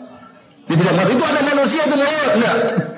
Dia kenal Sulaiman dan dia tahu seluruh ini semua adalah anak buahnya siapa? Sulaiman. Kemudian yang menakjubkan lagi, semut ini memberi uzur kepada Sulaiman. Dia mengatakan la yahtimannakum. Jangan sampai bayangkan dia pakai nun taukid. La yahtimannakum Sulaiman. Jangan sampai sekali-sekali kalian diinjak kalau bahasa Indonesia. Bahasa Arab cukup la yahtimannakum Sulaiman. Jangan sampai kalian diinjak oleh Sulaiman dan anak buahnya wa hum la yash'urun dan mereka dalam kondisi tidak sadar. Jadi ini semut memberi uzur kepada Sulaiman. Artinya kalau kalian keinjak salah kalian. Sulaiman mana tahu ada kalian di sini. Bagaimana semut ini memberi uzur kepada Nabi Sulaiman dan pasukannya. Luar biasa. Padahal dari golongan yang berbeda. Golongan semut sama golongan apa? Manusia. Nah kita sekarang manusia terkadang tidak beri uzur kepada saudara kita. Menyalah-nyalakan saudara kita. Bahkan mencari-cari kesalahan saudara kita. Oleh karenanya perhatian Allah Subhanahu wa taala inilah yang menjadikan Nabi Sulaiman tertawa melihat tingkah semut yang luar biasa. Kemudian setelah kata Allah fatabassama dhahikan min qawliha, maka Sulaiman tertawa karena perkataan semut tersebut. Wa qala, kemudian segera beliau berdoa. Kenapa? Beliau bersyukur, berterima kasih. Wa qala rabbi auzi'ni an ashkura ni'mataka allati an'amta 'alayya wa 'ala walidayya. Dan dia berkata, ya Allah, ya Rabbku, ilhamkanlah kepadaku agar aku bisa bersyukur, agar aku bisa mensyukuri nikmat-nikmat yang Kau berikan kepadaku dan kepada kedua orang tuaku. Wa an a'mala salihan tarda, dan agar aku bisa mengamalkan amal saleh. Wa adkhilni bi rahmatika fi ibadika salihin. Dan masukkanlah aku dengan rahmatmu, dengan kasih sayangmu dalam barisan orang-orang yang saleh. Nabi Sulaiman alaihissalam, beliau tidak pernah merasa bahwasanya beliau hamba bersyukur. Meskipun beliau adalah seorang yang sangat bersyukur, Namun beliau selalu minta agar diilhamkan oleh Allah untuk bisa bersyukur. Dan ini mengingatkan saya tentang Abdurrahman bin Auf radhiyallahu ta'ala anhu, yang suatu hari dia datang ke Mekah, kemudian dia tawaf. Saat itu ada seorang tabi'in namanya Sa'id bin Jubair, muridnya Ibnu Abbas.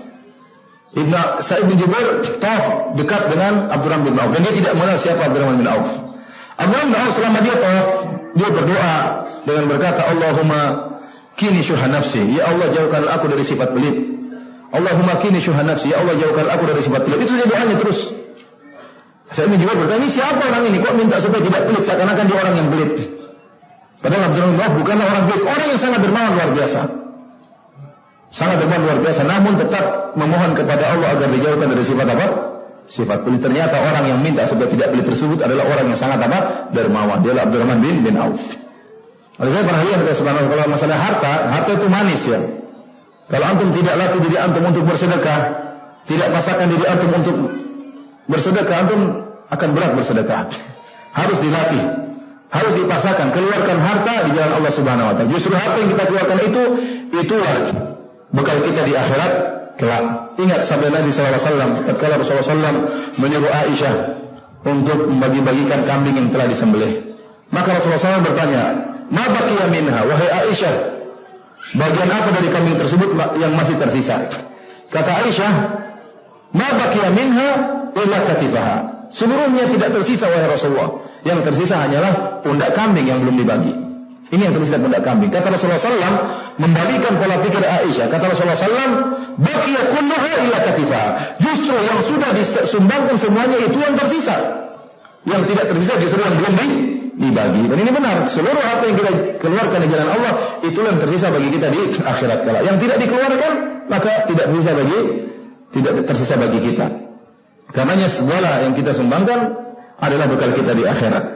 Maka Nabi Sulaiman berdoa, Rabbi auzi'ni an ashkura ni'mataka allati an'amta alayya. Ya Rabbku, ilhamkanlah kepada aku agar aku bisa bersyukur, mensyukuri nikmat yang kau berikan kepadaku dan kau berikan kepada kedua orang tuaku. Wa na'amala salihan tarda, dan agar aku bisa beramal saleh yang kau ridhai.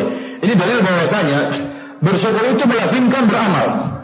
Apa maknanya bersyukur? Bersyukur kita menggunakan apa yang Allah berikan kepada kita, baik nikmat harta, nikmat kesehatan, ya, nikmat pikiran, kita gunakan untuk beramal soleh. Karena kelaziman dari bersyukur adalah beramal soleh. Kalau orang mengaku saya hamba bersyukur, namun tidak pernah beramal soleh, maka ini bukan hamba yang bersyukur. Mana buktinya dia bersyukur? Kelaziman dari bersyukur adalah menggunakan kenikmatan yang Allah berikan kepada kita di jalan yang Allah ridhai. Tahu para hadirin yang Allah Subhanahu wa taala, selesai kisah Nabi Sulaiman dengan siapa namanya? Semut. Masih tinggal sama dengan siapa? Tinggal burung hudhud sama Ratu Bilqis. Tahu sekarang kisah Nabi Sulaiman dengan burung hudhud. Kata Allah Subhanahu wa taala, "Wa tafaqqada at-tayr." Maka Nabi Sulaiman mencari-cari burung hudhud. Faqala ma li la ara al-hudhud am kana min al-ghaibin. Nabi Sulaiman berkata, "Mengapa aku tidak melihat hudhud? Apakah dia sedang gaib, tidak hadir?" Berarti Nabi Sulaiman adalah raja yang disiplin. Waktu apel berarti pasukannya apa? Tertata rapi, sehingga burung hudhud tidak hadir dia tahu. Itu burung kecil. Kalau tidak hadir, kalau Nabi Sulaiman tahu, berarti dia orangnya disiplin. Selain disiplin namanya raja, selain disiplin harus tegas. Maka apa ketegasan Nabi Sulaiman? Dia berkata, "La u'adzibannahu 'adzaban syadida."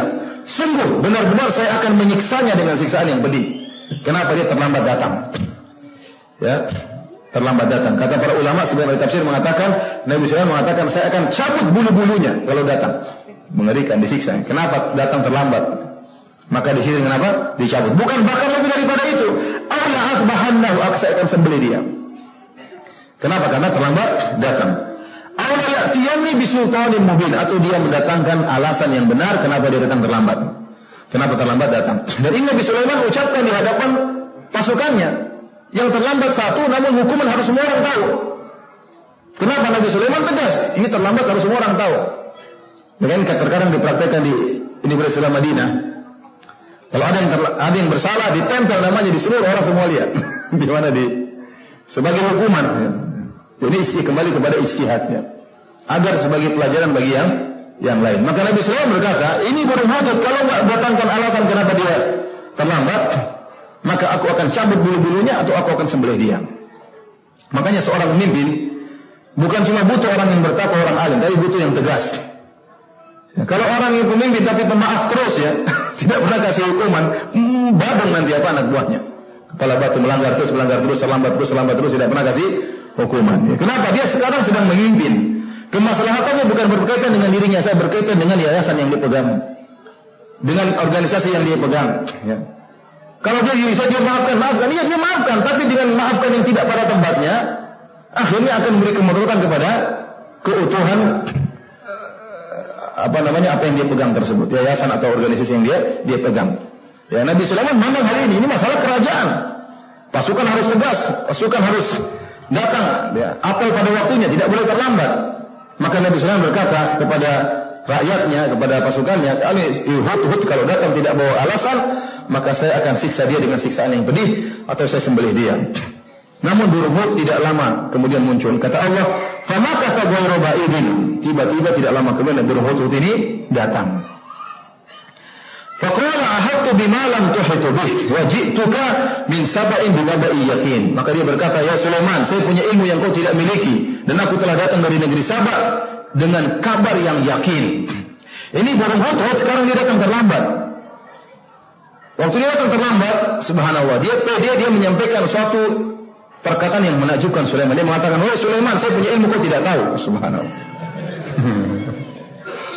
Ya, udah terlambat ngomong gitu. Jadi burung Hud terlambat dan dia waktu datang langsung dia mengatakan, "Ahadtu bima lam tuhitu bih." Saya punya ilmu yang kau tidak tahu, wahai Sulaiman. Kenapa? Saya telah pergi ke negeri Saba. Waji'tuka min saba'in binaba'i yakin. Saya akan datangkan kabar dari negeri Saba tentang kabar yang pasti, bukan katanya-katanya.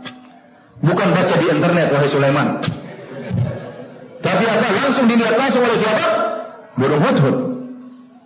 Bukan orang kedua, orang ketiga, tidak. Binaba'in yakin, dengan kabar yang yakin. Dan ini kata Al-Imam Al-Qurtubi dalil bahwasanya Nabi Sulaiman tidak tahu ilmu gaib. Kenapa? Ada kejadian di negeri Saba, ada kesyirikan, Nabi Sulaiman tidak tahu. Dan burung Hud tahu, makanya dia ngecek. Dan dia tahu Nabi Sulaiman tidak tahu tentang kejadian di mana? Di Saba. Jangankan bicara tentang masa depan, jangankan bicara tentang masa lalu, tentang yang terjadi di alam tatkala itu Nabi Sulaiman tidak tahu. Makanya dia harus ngecek dengan anginnya, dia ngecek, mengontrol. Kenapa dia butuh kontrol? Ya, karena dia tidak tahu.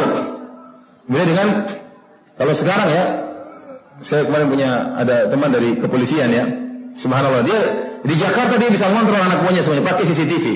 Tinggal buka HP-nya, kamera nomor 1, ngapain? Nomor sampai berapa puluh kamera. Ternyata begitu cara mengontrolnya.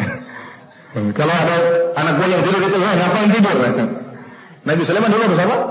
Naik angin, mengontrol. Jadi yang di sini yang menakjubkan, kita tahu bosnya burung Hud tahu kalau rajanya Sulaiman tidak tahu ilmu gaib. Burung Hud tahu nggak Sulaiman nggak tahu ilmu gaib? Dia tahu dan dia yakin bahwasanya Nabi Sulaiman sang nabi dan sang raja tidak tahu ilmu gaib, tidak tahu apa yang terjadi di negeri Saba. Makanya dengan pedenya dia mengatakan, "Ahadtu bima lam tuhitu bih." Saya punya ilmu yang kau tidak tahu, wahai Sulaiman. Kalau dia ragu-ragu, Sulaiman tahu nggak? Ya, dia nggak berani ngomong gitu, pas disembelih sama Sulaiman.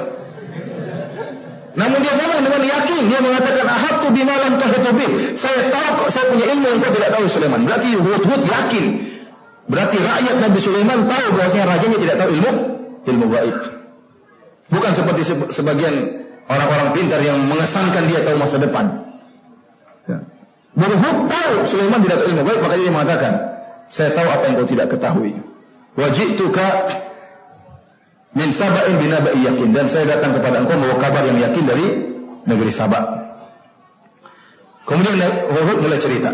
Jadi dia terbang ke negeri Saba. Ya. Jadi mungkin burung Hud ngecek dan dia mendengar isu-isu tentang adanya kesyirikan di mana? Di negeri Saba. Maka burung Hud terbang, dia tahu dia bakalan terlambat datang. Namun dia harus ngecek ini masalah kesyirikan. Maka dia menimbang antara kemaslahatan. Kemaslahatan datang tepat waktu, tidak dihukum, atau terlambat namun ada apa? Berita. Bayangkan dia pikir bagaimana, ini burung sudah mikir. Akhirnya dia mikir, lebih baik saya terlambat, yang penting ada kabar yang penting. Dia beristihad. Baik, burung Hud waktu ingin melaporkan Nabi Sulaiman tidak banyak omong. Langsung to the point. Terlambat. Ahad dia sebutkan dalilnya. Saya tahu punya ilmu kau tidak tahu dan saya pergi dari negeri Sabah. Adapun di Sabah kejadiannya begini. 1, 2, 3, 4 dia cerita semuanya. Tanpa basa-basi kanan kiri ya. Karena sebagian orang, ya, ini Nabi Sulaiman orang sibuk atau tidak? Nabi sibuk ya. Kerajaannya luas. Belum lagi 100 perempuan. Sibuk atau tidak? Sibuk. Kemudian datang burung hutut cerita ngalor ngidul disembur orang Sulaiman. Kalau bilang Sulaiman, maaf Sulaiman, saya tadi jalan-jalan pergi kemana, lewat gunung-gunung, lewat lembah, ketemu ikan paus, ketemu ini, ya, tidak langsung intinya, bisa disembelih. Namun burung hutut tahu Sulaiman ini orang yang sibuk dan orang penting, raja, nabi, maka dia langsung menyampaikan pada intinya. Tidak muter sana muter sini. Karena sebagian orang gitu kalau tanya sama ustaz muter sana muter sini. Tanya sama syekh, ya syekh, kita kan harus berbakti sama orang tua ya syekh. Iya, terus kenapa? Ya waktu itu saya jalan pergi sama ibu saya, kemudian saya mampir di hotel syekh, kemudian kita ya tidur dulu sebentar, istirahat sebentar, terus akhirnya saya pergi sama ibu saya, mungkin kita makan dulu, kemudian terus semangat, terus saya ke masjid Haram, qadarullah syekh, saya mau sholat maghrib, ternyata saya belum sholat maghrib, ternyata imam lagi sholat isya, apa yang harus saya lakukan? Kenapa harus muter kanan muter kiri mengatakan kau berbakti sama orang tua? Langsung aja, siapa hukum kalau kita ketemu imam lagi sholat isya sementara kita belum sholat maghrib? Kemarin saya juga beberapa hari yang saya ditanya juga demikian. Subhanallah, mukaddimahnya mungkin 5 menit. Orang yang ustaz gini sampai orang gelisah, yang hadir itu gelisah. Ada yang langsung menyeletuk, pertanyaannya apa? Sampai ada yang berdiri. Dia muter, bertanya cuma 1 menit, cuma mengatakan, Ustaz bagaimana, apakah anak hasil zina bisa masuk surga? Cuma itu aja. Mukadimahnya panjang, Allah itu maha adil Ustaz. Kemudian macam-macam nih, panjang. Olehnya ikhwan, seorang harus pandai mengungkapkan ya. Kalau bicara jangan muter kanan muter kiri ya. Bisa dengan mukadimah, tapi kalau anda berhadapan orang yang penting, orang yang sibuk, maka jangan ngalor ngidul. Dia tidak punya waktu untuk dengar kanan kiri antum ya. Maka burung hutut langsung menyampaikan intinya. Dia mengatakan, ini wajadtu imra'atan tamlikuhum. Aku mendapati seorang ratu menguasai mereka, wanita menguasai mereka. Wa utiyat min kulli syai' wa laha 'arsyun 'azim. Dan diberikan segala sesuatu dan dimiliki arsy yang agung. Dia memiliki arsy yang agung. Jadi punya singgasana yang besar. Wajadtuha wa qaumaha yasjuduna lisyamsi min dunillah. Dan aku dapati dia dan kaumnya sujud kepada matahari dan tidak sujud kepada Allah. Wa zayyana lahum asy-syaitanu a'malahum.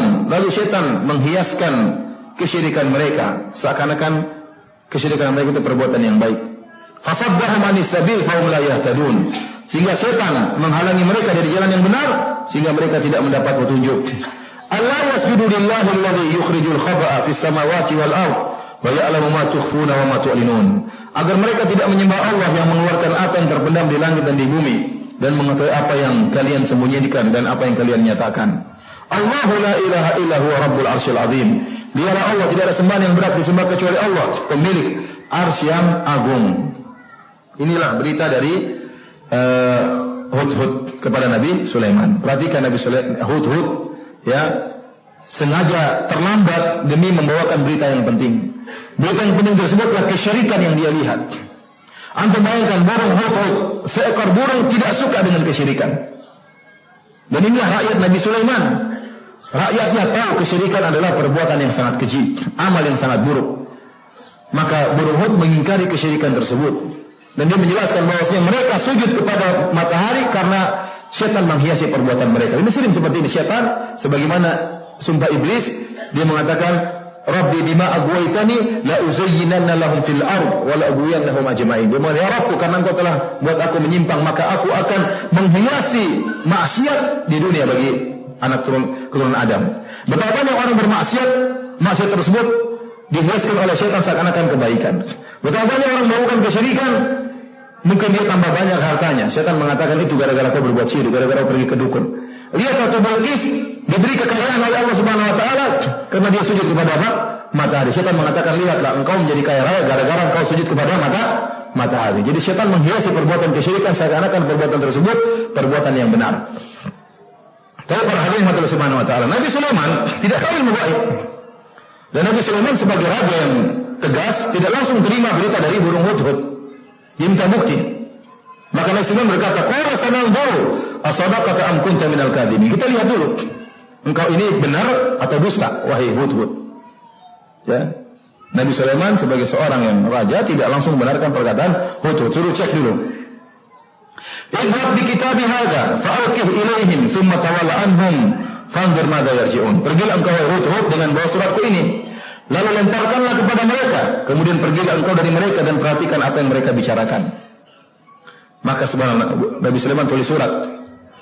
Bismillah min Sulaiman, bismillahirrahmanirrahim. Allah ta'alu alayya wa'tuni muslimin. Dari Sulaiman, bismillahirrahmanirrahim. Datanglah kalian, ya, menyerahkan diri, jangan sombong kepadaku. Surat pendek. Disuruh Hudhud untuk mengirim surat tersebut ke tempat tinggal Balqis. Datanglah surat tersebut ke Ratu Balqis. Apa kata Allah? Balqis pun Ratu Bilqis mengumpulkan apa? Anak buahnya, mengumpulkan pembesar-besarnya, menteri-menterinya, dia kumpulkan. Dia ingin musyawarah. Dia mengatakan, "Qalat ya ayyuhal mala'u inni ulqiya ilayya kitabun karim." Wahai pembesar-pembesarku, sungguhnya telah dijatuhkan kepadaku sebuah surat yang mulia. Lihat di sini Ratu Balqis langsung menyatakan surat tersebut surat yang mulia. Dia tidak mengatakan surat orang kurang ajar, tidak. Surat orang yang sombong, tidak. Tapi dia mengatakan surat yang mulia. Kenapa dia mengatakan surat ini surat yang mulia? Katanya di sini, bismillah, afwan Ustaz, istirahat 15 menit. Kita istirahat 15 menit, nanti kita lanjut lagi ya. Ya. Demikian saja.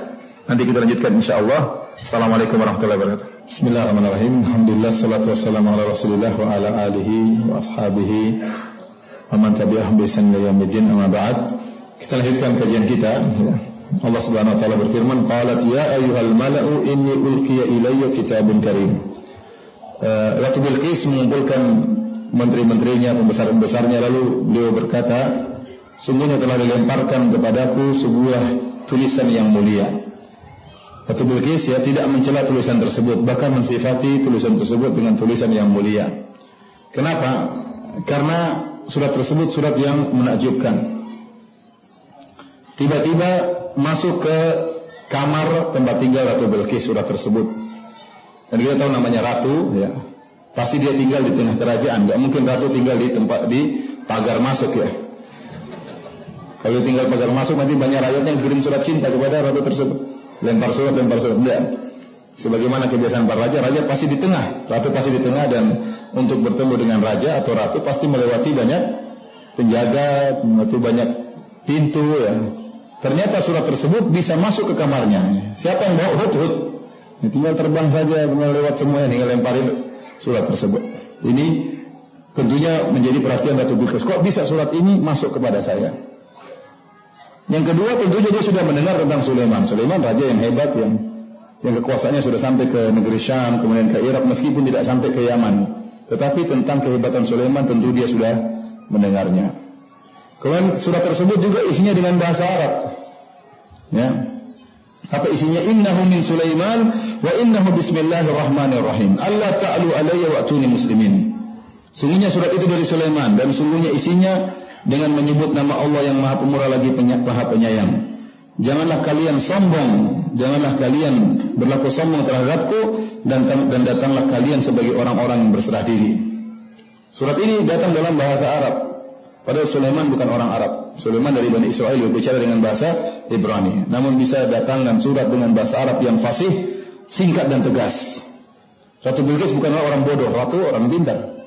Maka dengan mengingat hal ini, dia tahu ini tulisan surat ini bukan surat biasa. Maka dia mengatakan, "Ulqiya ilayya kitabun karim." Sungguh telah dilemparkan kepadaku, entah dari mana datangnya, tiba-tiba ada surat yang mulia ya, yang datang kepadaku.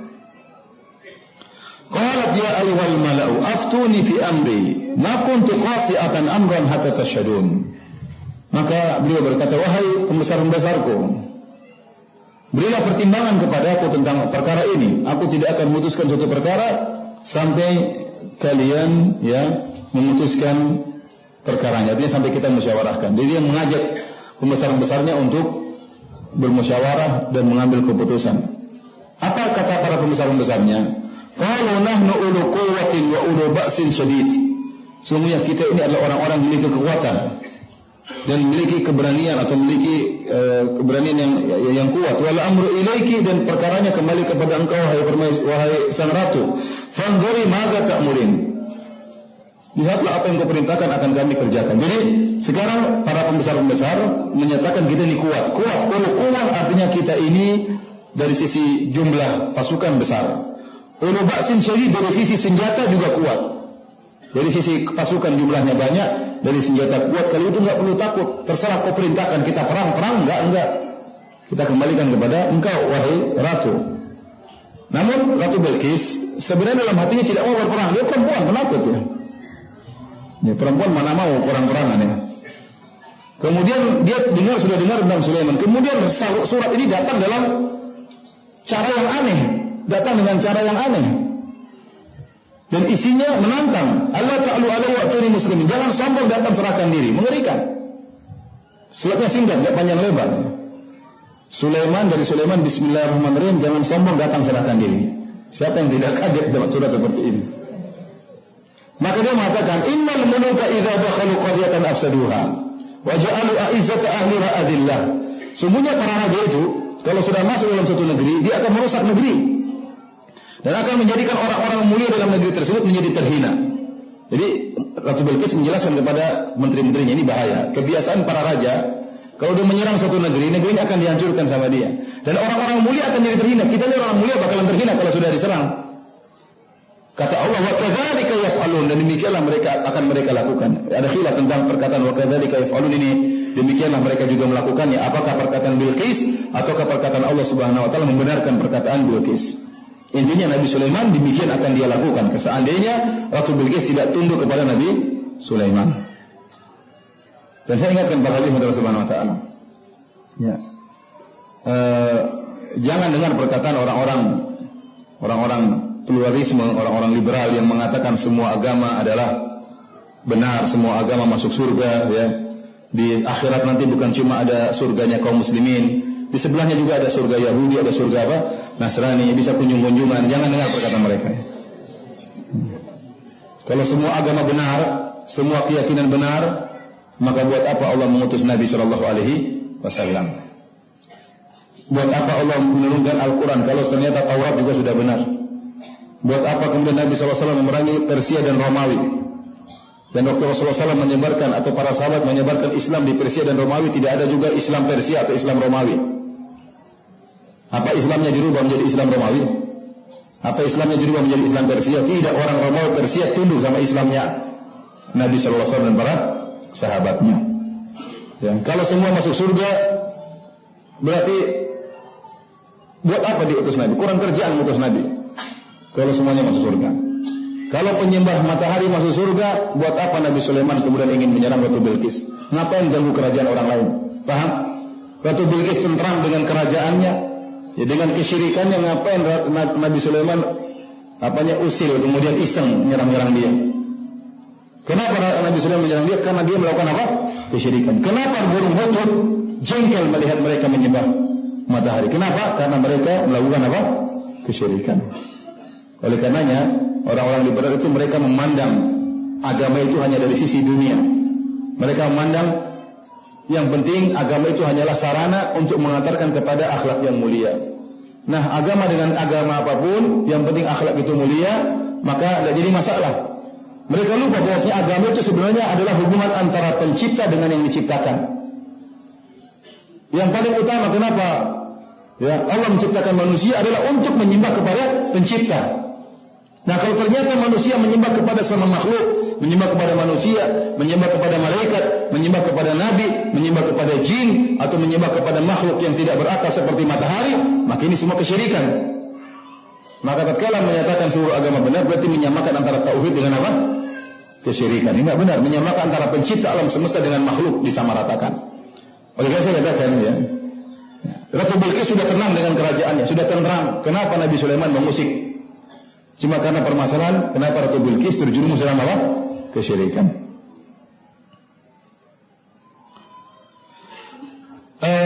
Ratu Bilqis kemudian punya ide. Jadi ini menunjukkan cerdasnya Ratu Bilqis. Dia mengatakan apa? Wa inni mursilatun ilaihim bihadiyatin fanadhiratun bima yarji'ul mursalun.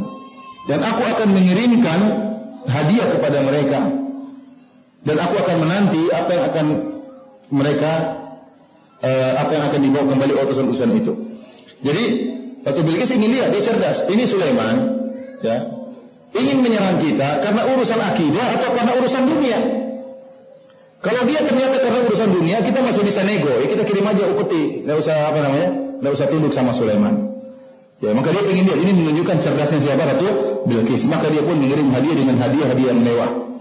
Falamma jaa Sulaiman qala atumiddunani bimalin fama atani Allahu khairan mimma atakum bal antum bihadiyakum tafrahun. Manakala utusan Bilqis datang kepada Sulaiman dengan bawa berbagai macam hadiah, emas, perak dan macam-macamnya, dipikul dari mana? Dari Sabak menuju Palestina, Sabak dari Yaman. Untuk jalan ke Palestina butuh waktu berbulan-bulan. Ya, mereka bawa hadiah tersebut bawa kepada Sulaiman. Sulaiman marah. Nabi Sulaiman AS berkata, apakah kalian hendak membantuku dengan harta? Padahal apa yang Allah berikan kepadaku lebih baik daripada apa yang diberikannya kepada kalian. Tetapi kamu merasa bangga dengan hadiahmu. Kalian bangga dengan hadiah kalian. Ini tiada nilainya, kata Nabi Sulaiman. Apa yang Allah berikan kepadaku jauh lebih hebat daripada kalian. Apa yang kalian punya. Ya, kerajaan Nabi Sulaiman hebat. Nabi Sulaiman diberikan ilmu, diberikan kenabian oleh Allah, diberikan angin tunduk kepada Nabi Sulaiman. Kemudian jin-jin tunduk kepada Nabi Sulaiman. Nabi Sulaiman marah, irji ilaihim falanatiyannahum bijunudin la qibala lahum biha wa lanukhrijannahum minha adillatan wa hum saghirun. Pulang kembali sana. Kami akan menyerang mereka dengan mendatangkan pasukan yang tidak bisa mereka lawan, dan kami akan usir mereka dari negeri mereka dalam kondisi hina dan dalam kondisi rendah. Ancaman Nabi Sulaiman, suruh pulang sama Nabi Sulaiman. Tentunya Ratu Bilqis takut ya. Tidak diceritakan dalam Al-Quran, tapi konsekuensinya dia pulang, lapor, kita mau diserang. Akhirnya takut kan, akhirnya datang. Maka Nabi Sulaiman berkata, ingin menguji kepintaran Ratu Bilqis. Sebagian ahli tafsir menyebutkan, namun ini semua tidak ada dalilnya, hanya sekedar perkataan sebagian ahli tafsir tatkala mereka berusaha menafsirkan ayat-ayat ini. Mereka mengatakan sebagian ahli tafsir bahwasanya Ratu Bilqis ini terkenal cantik. Dan Nabi Sulaiman alaihissalam ingin menikahi Ratu Bilqis. Tetapi untuk menikahi Ratu Bilqis harus dilihat dulu kecantikannya bagaimana dan kecerdasannya bagaimana. IQ-nya harus dites. Kalau ternyata cantik namun blow on, repot. Nanti nggak nyambung kalau ngobrol. Maka harus dites apa kepintarannya. Ini perkataan sebagian ahli tafsir. Ini Nabi Sulaiman ingin menguji kecerdasan Ratu Bilqis. Maka Nabi Sulaiman ingin mendatangkan singgasana Ratu Bilqis. Lihat bagaimana reaksi Ratu Bilqis tatkala melihat singgasananya yang sudah dirubah-rubah. Kata Nabi Sulaiman, "Ya ayyuhal mala'u ayyukum ya'tini bi arsyiha." Wahai anak buahku, siapa di antara kalian yang bisa mendatangkan singgasana Ratu Bilqis? Qabla ayatuni muslimin, sebelum mereka tunduk kepadaku, sebelum mereka menyerahkan diri. Qala ifritun minal jin, berkatalah ifrit, jin ifrit. Jin ifrit ini jin yang hebat ya. Yang tadi ganggu Nabi SAW tatkala sedang apa? Sedang salat ya. Makanya terkadang orang lagi duduk ya, jinnya enggak mau pergi-pergi, dia sombong, saya ini ifrit. Kau baca enggak apa-apa katanya. Bacain aja, lama-lama ifrit pun kebakar ya. Qala ifritun minal jin, kata ifrit dari kalangan jin, ana atika bihi qabla an taquma min maqamik. Aku akan mendatangkan singgasana sebelum kau berdiri di tempat dudukmu. Cepat atau tidak? Ada yang mengatakan berdiri di tempat duduk maksudnya zuhurnya. Jadi untuk berdiri butuh beberapa waktu lah. Dari duduk kemudian berdiri sampai tegak ini butuh beberapa ada waktu lah. Ada yang mengatakan maksudnya berdiri sebelum berdiri artinya sebelum Nabi Sulaiman selesai mengurus negerinya. Jadi dia kontrol pagi hari, dia keluar kontrol negaranya, kontrol kerajaannya, dan sebelum zuhur kalau dia sudah berdiri berarti selesai dari apa? Mengontrol. Jadi butuh waktu kira-kira 5 jam. Jadi seakan-akan Ifrit mengatakan, wahai Sulaiman, aku akan mendatangkan singgasana tersebut sebelum 5 jam, sebelum kau berdiri dari apa? Tempat dudukmu. Ini ada pendapat sebagaimana disebut oleh sebagian ahli tafsir. Wa inni alaihi laqawiyyun amin, dan sungguh aku adalah orang yang bukan orang, jin yang kuat ya. Aku adalah kuat dan terpercaya untuk melaksanakan tugas tersebut. Ya.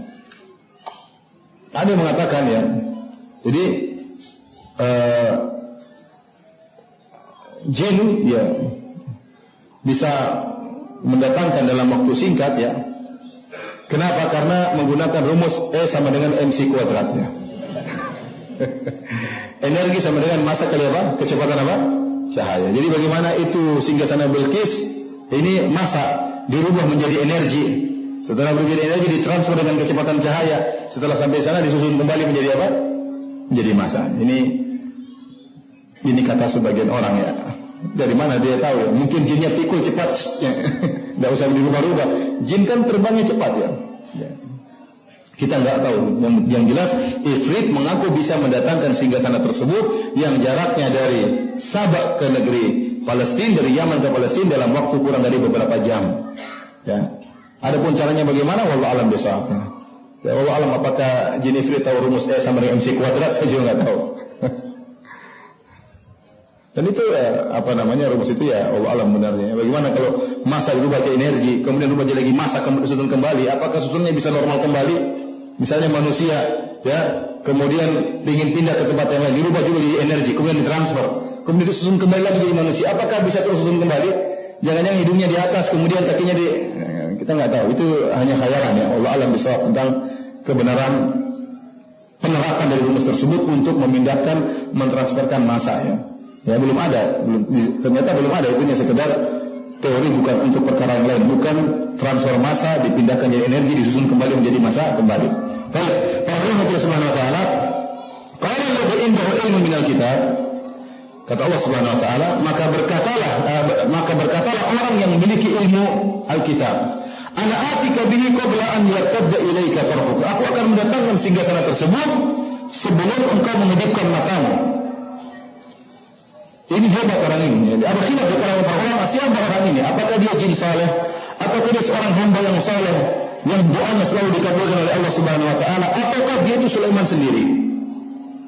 Ada yang mengatakan dia seorang hamba yang saleh, doanya selalu dikabulkan. Dia berdoa Allah datangkan, maka Allah datangkan dalam waktu sekejap. Karena doanya selalu dikabulkan oleh Allah Subhanahu wa taala. Ya. Jadi bukan karena kekuatan dia, tapi dia berdoa kepada Allah Subhanahu wa taala. Dia mengatakan itu adalah Sulaiman sendiri. Jadi Sulaiman bertanya, wahai anak buahku, siapa yang bisa mendatangkan singgasana? Sebelum mereka datang, Ifrit mengatakan, saya bisa datangkan wahai baginda sebelum anda berdiri dari tempat dudukmu. Seakan-akan Sulaiman mengatakan, wahai Ifrit, kau masih lama, saya bisa lebih cepat sebelum kau kedupkan matamu. Jadi yang ingin datangkan Sulaiman sendiri, khilaf di kalangan para ulama. Di antara yang mengatakan bahwasanya ini perkataan Sulaiman sendiri. Kemudian falamma ra'a mustaqirran indahu, tatkala Sulaiman melihat singgasana tersebut tiba di hadapan dia, qala hadza min fadli rabbi, ini adalah karunia Rabbku, liyabluwani ashkuru am akfur, agar Allah mengujiku untuk mengetahui aku ini bersyukur atau tidak. Seakan-akan itu perbuatan Sulaiman sendiri. Wallahi bisawab, yang melakukan demikian apakah Sulaiman ataukah seorang hamba yang saleh dengan doanya, maka datanglah singgasana tersebut. Dan Nabi Sulaiman mengatakan, ini adalah karunia Rabbku agar Allah mengujiku, aku ini bersyukur atau aku ingkar.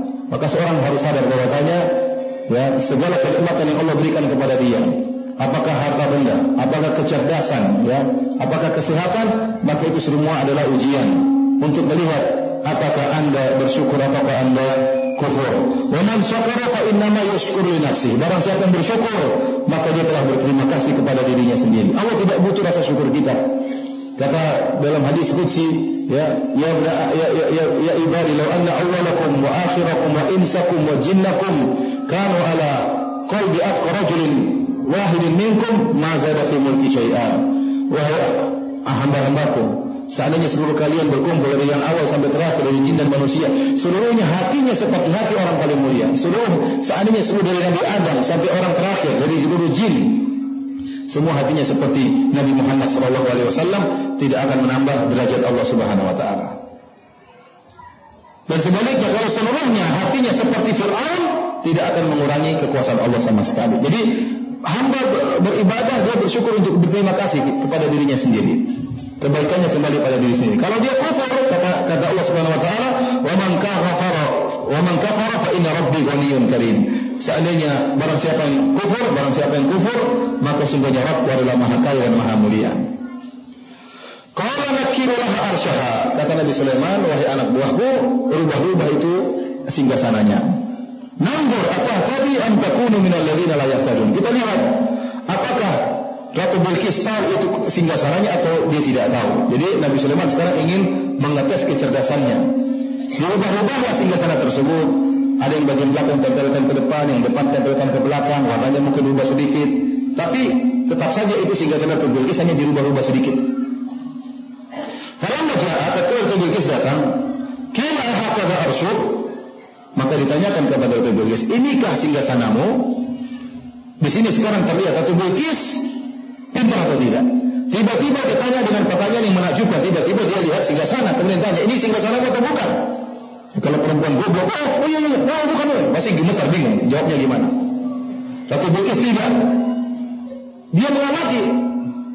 Iya, ini singgasana saya, tapi kok ada lain-lainnya? Maka bagaimana jawaban dia? Jawaban dia dengan jawaban diplomasi. Dia mengatakan, qalat ka'annahu hu. Iya, sepertinya. Namun dia tidak berani mengatakan iya atau tidak. Dia menggunakan kalimat apa? Sepertinya iya. Ini berarti cerdas Ratu Bilqis. Tinggal satu tes kecantikan. Tes kecerdasan sudah lulus.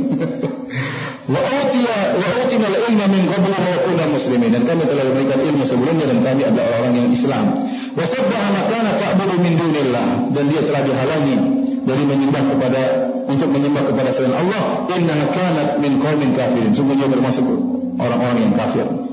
Sekarang tes yang kedua tentang apa? Kecantikan. Ingat, ini perkataan sebagai tafsir ya. Namun tidak ada dalilnya.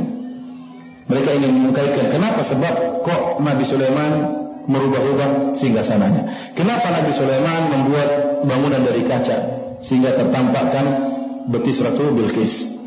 Ada yang mengatakan tadi dites singgasananya untuk mengetes kecerdasannya. Kemudian dibuat agar Ratu Bilqis tersingkap betisnya. Kenapa? Karena ada isu yang disebarkan kepada Nabi Sulaiman bahwa Ratu Bilqis ini cantik sekali karena dia adalah anak dari syaitan. Pernikahan antara jin dengan manusia. Di antara buktinya dia adalah anak keturunan jin, betisnya berbulu.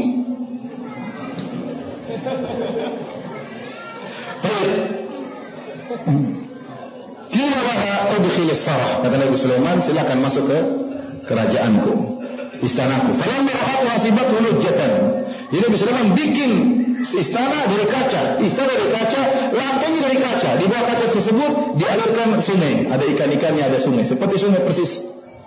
Sampai sekarang di tahun 2015 belum ada istana seperti itu. Belum ada istana. Kalau orang bisa bikin lantai kaca, pasti kacanya sambungan-sambungan. Adapun kaca tebal kemudian luas sekali, belum ada sampai sekarang. Istananya dari kaca, siapa yang pernah bikin? Maka Nabi SAW mengatakan, silakan masuk. Kalau merah hasibathu lujjah, kalau dia masuk dia menyangka itu sungai. Wa kasyafat an saqaiha, maka dia sing-singkan apa? Roknya, ya. Maka terlihatlah apa? Betisnya. Oh, ternyata enggak ada bulunya. Ini pendapat sebenarnya, jangan antum yakin, ini sekedar saya katakan pendapat dari sebagian tafsir yang berusaha mencari kenapa Nabi Sulaiman melakukan demikian. Adapun kita katakan tidak ada dalil sahih yang menunjukkan kenapanya. Wallahu alam, yang jelas demikian terjadi. Ya. Jadi dikatakan setelah Nabi Sulaiman melihat, oh ternyata bulunya ada, tapi bulu biasa, bukan bulu seperti jin, ada bulu hewan di betisnya. Berarti cantiknya oke, cerdasnya oke, tinggal dinikahi. Apakah Nabi Sulaiman nikah dengan Ratu Bilqis? Wallahu kita juga tidak tahu. Tidak ada dalil hadis sahih yang menjelaskan akan hal tersebut. Ya, qala innahu sarhun mumarradun min qawarir. Sungguhnya adalah istana yang terbuat dari kaca. Qala rabbi inni zalamtu nafsi wa aslamtu ma'a Sulaiman lillahi rabbil alamin. Maka Ratu Bilqis mengatakan, Rabbku, sungguhnya aku telah menzalimi diriku dan aku masuk Islam bersama Sulaiman untuk tunduk kepada Allah penguasa alam semesta ini. Dan sebagaimana saya katakan tadi, kalau kita sudah tersingkap betis Ratu Bilqis, maka sudah selesai pengajian kita. Wallahu a'lam bishawab. Ini saja yang ingin saya sampaikan, dan saya rasa pernyataan sebagian tafsir tersebut dia tidak ada dalil yang sahih, maka sulit untuk kita benarkan. Dan juga tidak ada dalil bahwasanya jin bisa menikah dengan manusia kemudian punya keturunan. Ya.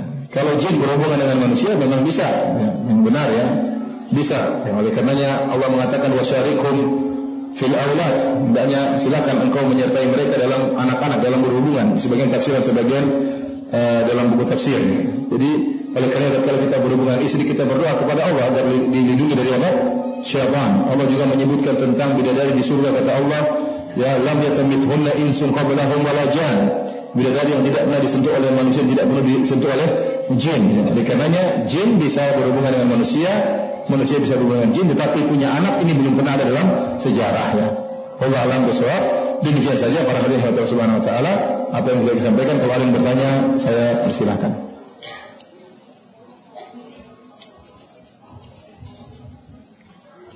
Saya pernah baca kerajaan Sulaiman itu ternyata di Indonesia, tempatnya di Yogyakarta. Di Sleman ya, dengan dibuktikan ada Candi Borobudur itu. Apakah benar seperti Ustaz? Ini diantara hal-hal yang memalukan orang Indonesia. Ini diantara kreativitas orang Indonesia. Indonesia ini punya banyak kreativitas. Ya, diantaranya sholat 23 rakaat 7 menit. Ini juga penemuan orang Indonesia. Di antaranya Imam Mahdi kemarin 11 orang Imam Mahdi di depan Ka'bah. Sholat Id pada hari kedua Syawal, ini juga penemuan orang Indonesia. Banyak penemuan-penemuan di Indonesia. Di antara penemuan yang menakjubkan bahwasanya Haikal Sulaiman, kerajaan Sulaiman berada di mana? Di Sleman. Subhanallah. Ini memalukan. Jangan diterjemahkan bahasa Arab. Kalau ini bikin malu jangan. Ya akhi, subhanallah. Ente lihat saja di Sleman, apakah ada orang-orang hidung-hidung mancung di sana? Keturunan Nabi Sulaiman. Ataukah pesepesa seperti kita? Ya akhi, subhanallah. Kalau itu Sulaiman pernah di situ pasti ada keturunannya, ya tidak? Pasti ada keturunannya. Gak bisa Sulaiman di situ. Kalau ternyata Haikal Sulaiman berada di Sleman, wallah orang Israel akan di sini. Iya, orang Israel sekarang kenapa tidak mau pindah dari Palestina? Gara-gara ingin menegakkan apa? Haikal Sulaiman Raya, kerajaan Sulaiman Raya. Disebutkan tidak ada yang tersisa dari kerajaan Sulaiman, Haikal Sulaiman, kecuali satu tembok yang mereka tangisi terus, tembok ratakan. Seandainya ternyata ya kerajaan Sulaiman adanya di Sleman, waduh, ini bahaya ya. Kita akan diserang oleh apa? Israel. Ya ini bikin malu ya.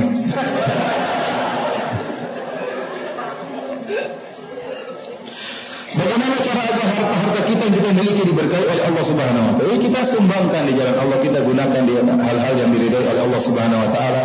Contohnya untuk nafkahi istri, nafkahi anak, untuk biaya sekolah, untuk biaya mendatangkan guru ngaji agar mereka pondok, membangun ya pesantren, ya membangun masjid. Ini semua adalah ya ini adalah semua adalah apa namanya bekal bagi kita di akhirat kelak. Ya, saya ingatkan antum tadi disuruh saya tanya, mau jadi miskin bersabar atau kaya bersyukur? Mau jadi apa? Nah, sekarang mana buktinya kaya bersyukur? Tadi sudah dibilang butuh 3,8 miliar, banyak sekali. Mana buktinya kaya bersyukur? Bersyukur berarti ada uang yang diinfakkan. Kita tidak butuh dengan kaya yang pelit. Orang kaya banyak, namun yang pelit juga banyak. Yang kita butuh kaya yang bersyukur. Ya, untuk pelit-pelit buat apa? Untuk pelit-pelit nanti ya harta tersebut tidak ente bawa. Saya tidak menyuruh ente sumbangkan seluruh harta ente seperti Abu Bakar, tidak ya. Keimanan kita berbeda dengan para sahabat. Tetapi ada yang kita sisihkan untuk di jalan Allah Subhanahu wa taala. Dan ingat, ya bani Adam unfik alaik, wahai anak Adam, berinfaklah Allah akan ganti, ini sudah pasti. Kalau kita mau cerita banyak sekali cerita orang berinfak, Allah tambahkan. Namun kita ikhlas kepada Allah Subhanahu wa taala.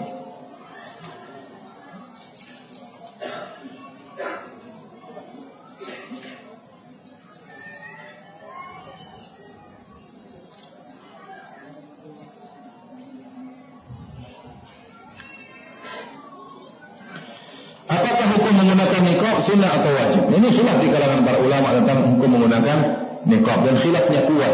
Ulama mazhab pun khilaf tentang masalah ini. Dan kita tahu kalau ulama sekarang yang membolehkan atau mengatakan memakai niqab hukumnya sunnah adalah Syekh Albani rahimahullahu taala, dengan dalil-dalil yang beliau bawakan. Di antaranya kitab yang beliau tulis judulnya Raddul Mufhim, yaitu bantahan yang membungkam ya. Artinya bantahan yang telak untuk membantah orang-orang yang mengatakan cadar hukumnya wajib. Saya sendiri wallahu alam bisawab, saya sendiri lebih condong kepada wajibnya cadar. Saya sendiri lebih condong tentang wajibnya cadar ya. Kenapa? Karena Rasulullah SAW tatkala ada orang yang menikah, Rasulullah SAW mengatakan falyanzur ila ma yad'u ila nikahiha. Kata Rasulullah SAW, melihatlah kepada wanita tersebut apa yang membuat engkau tertarik untuk menikahinya. Yang dilihat apa? Wajah dan apa? Dan tangan ya. Kalau wajahnya sudah terbuka nggak perlu nazar. Kalau wajahnya tiap hari sudah terbuka nggak perlu apa? nazar. Kalau dikatakan nazar karena memang wajahnya asalnya apa? Tertutup. Kemudian tatkala Rasulullah SAW berbicara tentang isbal ya, maka datanglah Ummu Salamah kemudian berkata, ya Rasulullah, ya mereka minta izin agar rok dipanjangkan. Kata Rasulullah SAW, yurkhinahu shibran. Hendaknya para wanita tersebut memanjangkan rok mereka di bawah mata kaki sejengkal. Kata Ummu Salamah, idzan tanqashif aqdamuhunna. Ya Rasulullah, kalau yang dipanjangkan cuma sejengkal, maka akan nampak kaki mereka kalau berjalan. Tertiup angin akan tersinggung kaki-kakinya. Kaki-kakinya itu aurat, kaki adalah aurat.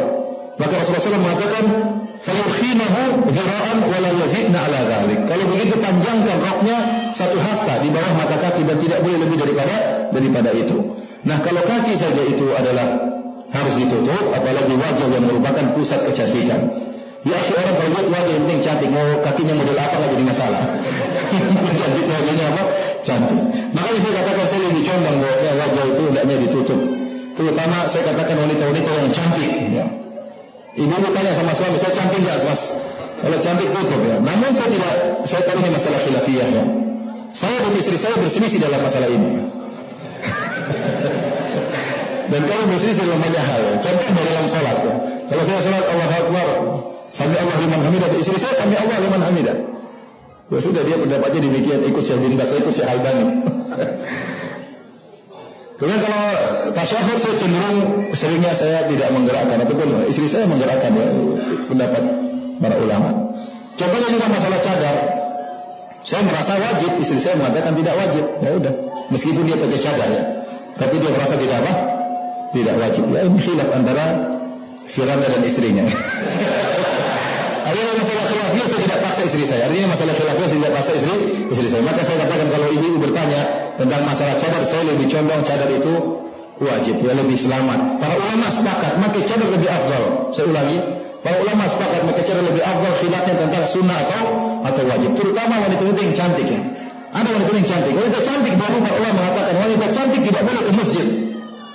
Sampai para ulama Syafi'iyah menuliskan wanita boleh ke masjid, ya, tidak boleh pakai parfum dan sebagainya kecuali wanita yang cantik. Kalau wanita yang masyhur dia cantik tidak boleh kemana? Ke masjid. Kenapa? Bikin diri salah. Imamnya tidak khusyuk nanti kalau salah.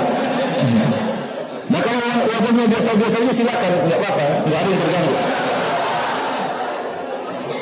Oleh karena ibu, anjuran saya pakai cadar, ya. Tapi kalau tidak, ya saya tidak bisa paksa. Toh ini khilafiyah di kalangan para ulama. Namun terutama yang cantik-cantik ya ibu-ibu, ya tolong ya. Itu cadar.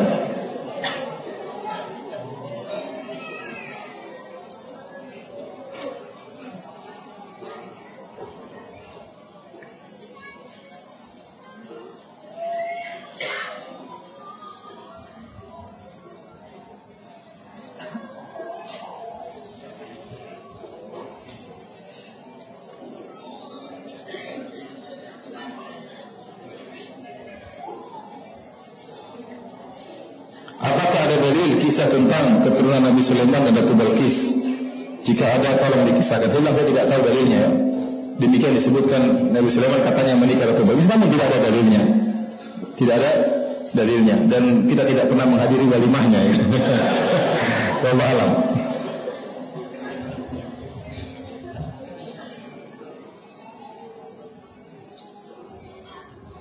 Pak Ustaz, bagaimana terkait gedung tertinggi Nabi Sulaiman yang terbuat dari emas dan kaca? Apakah ini benar sebanyak 4 km tingginya? Dari mana cerita seperti ini? Ya. Dari mana cerita seperti ini kita nggak tahu. Jadi Allah Subhanahu wa taala menyebutkan dia punya ini, dia punya ini. Namun Allah tidak rinci seperti walaha arsyun azim. Ratu Bilqis punya singgasana yang besar. Besarnya seperti apa nggak tahu. Allah tidak jelaskan berapa sentimeter, berapa meter, nggak ada. Sudah kita nggak usah memperinci yang tidak kita ketahui.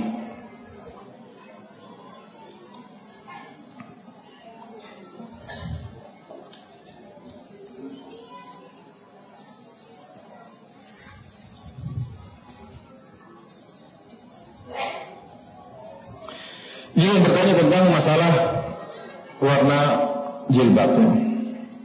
Saya katakan bahwasanya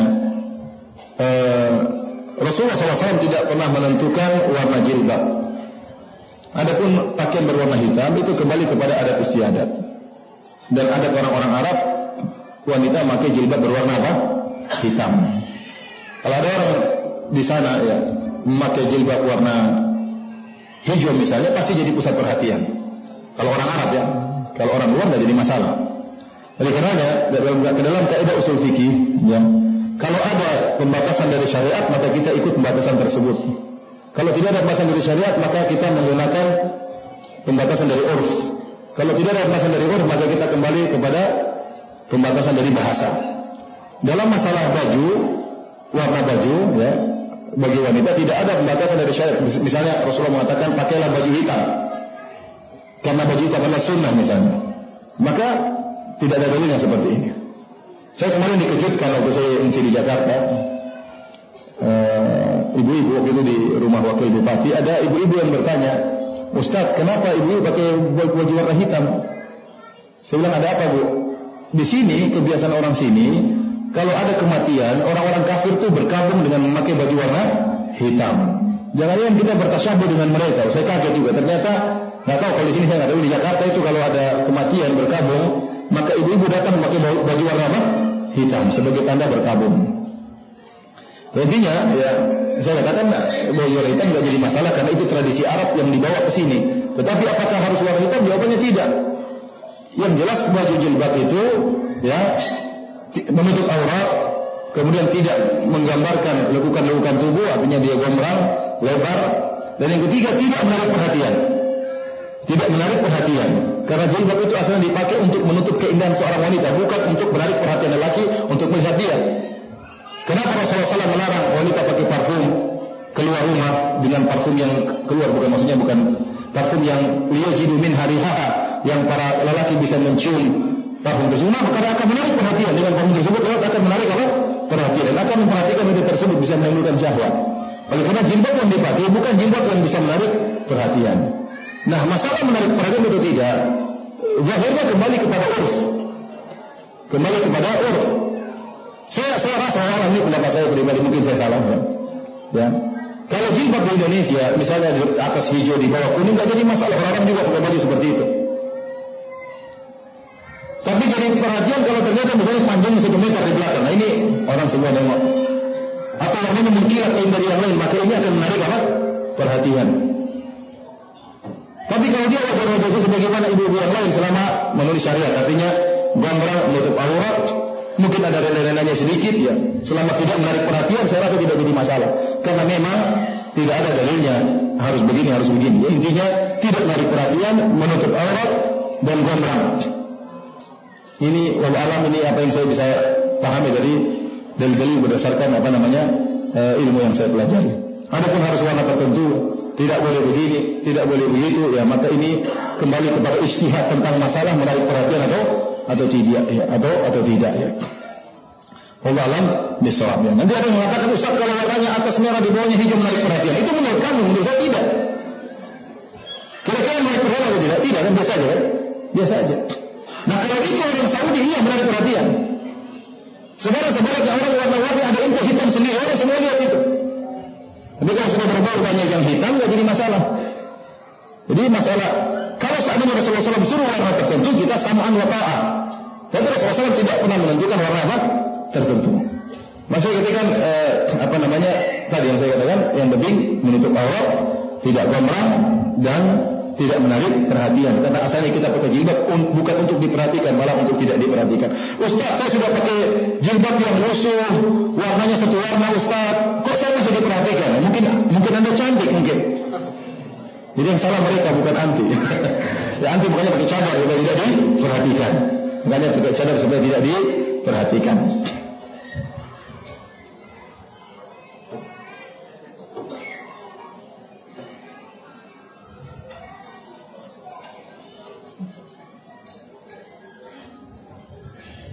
Ini ada faedah ya. Syekh Saleh Fauzan hafizahullah pernah ditanya, apakah Nabi Sulaiman dan Bilqis pernah menikah? Beliau menjawab, wallahi saya tidak pernah diundang pernikahan mereka. Sama nih.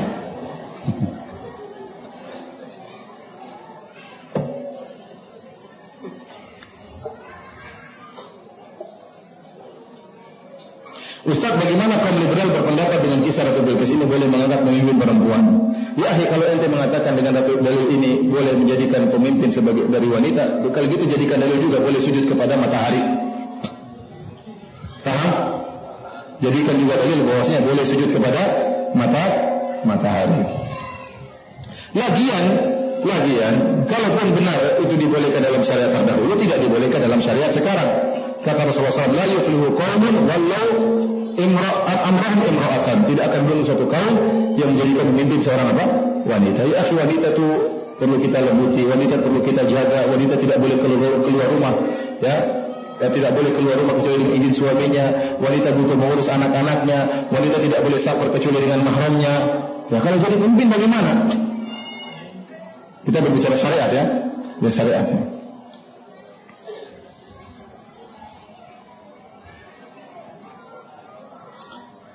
Bagaimana nasib orang tua yang masih percaya hal gaib dari seorang peramal atau dukun? Mohon penjelasan terkait dengan ramal-meramal ini. Kita nasihati orang tua dengan cara yang baik. Ya. Kita bilang, Pak, itu ramalan orang banyak salahnya, jangan diikuti ya. Ya. Coba mana daftar ramalan dia? Mana tunjukkan daftar ramalan dia? Minta daftar ramalan 1, 2, ini salah semua. Pasti banyak salahnya.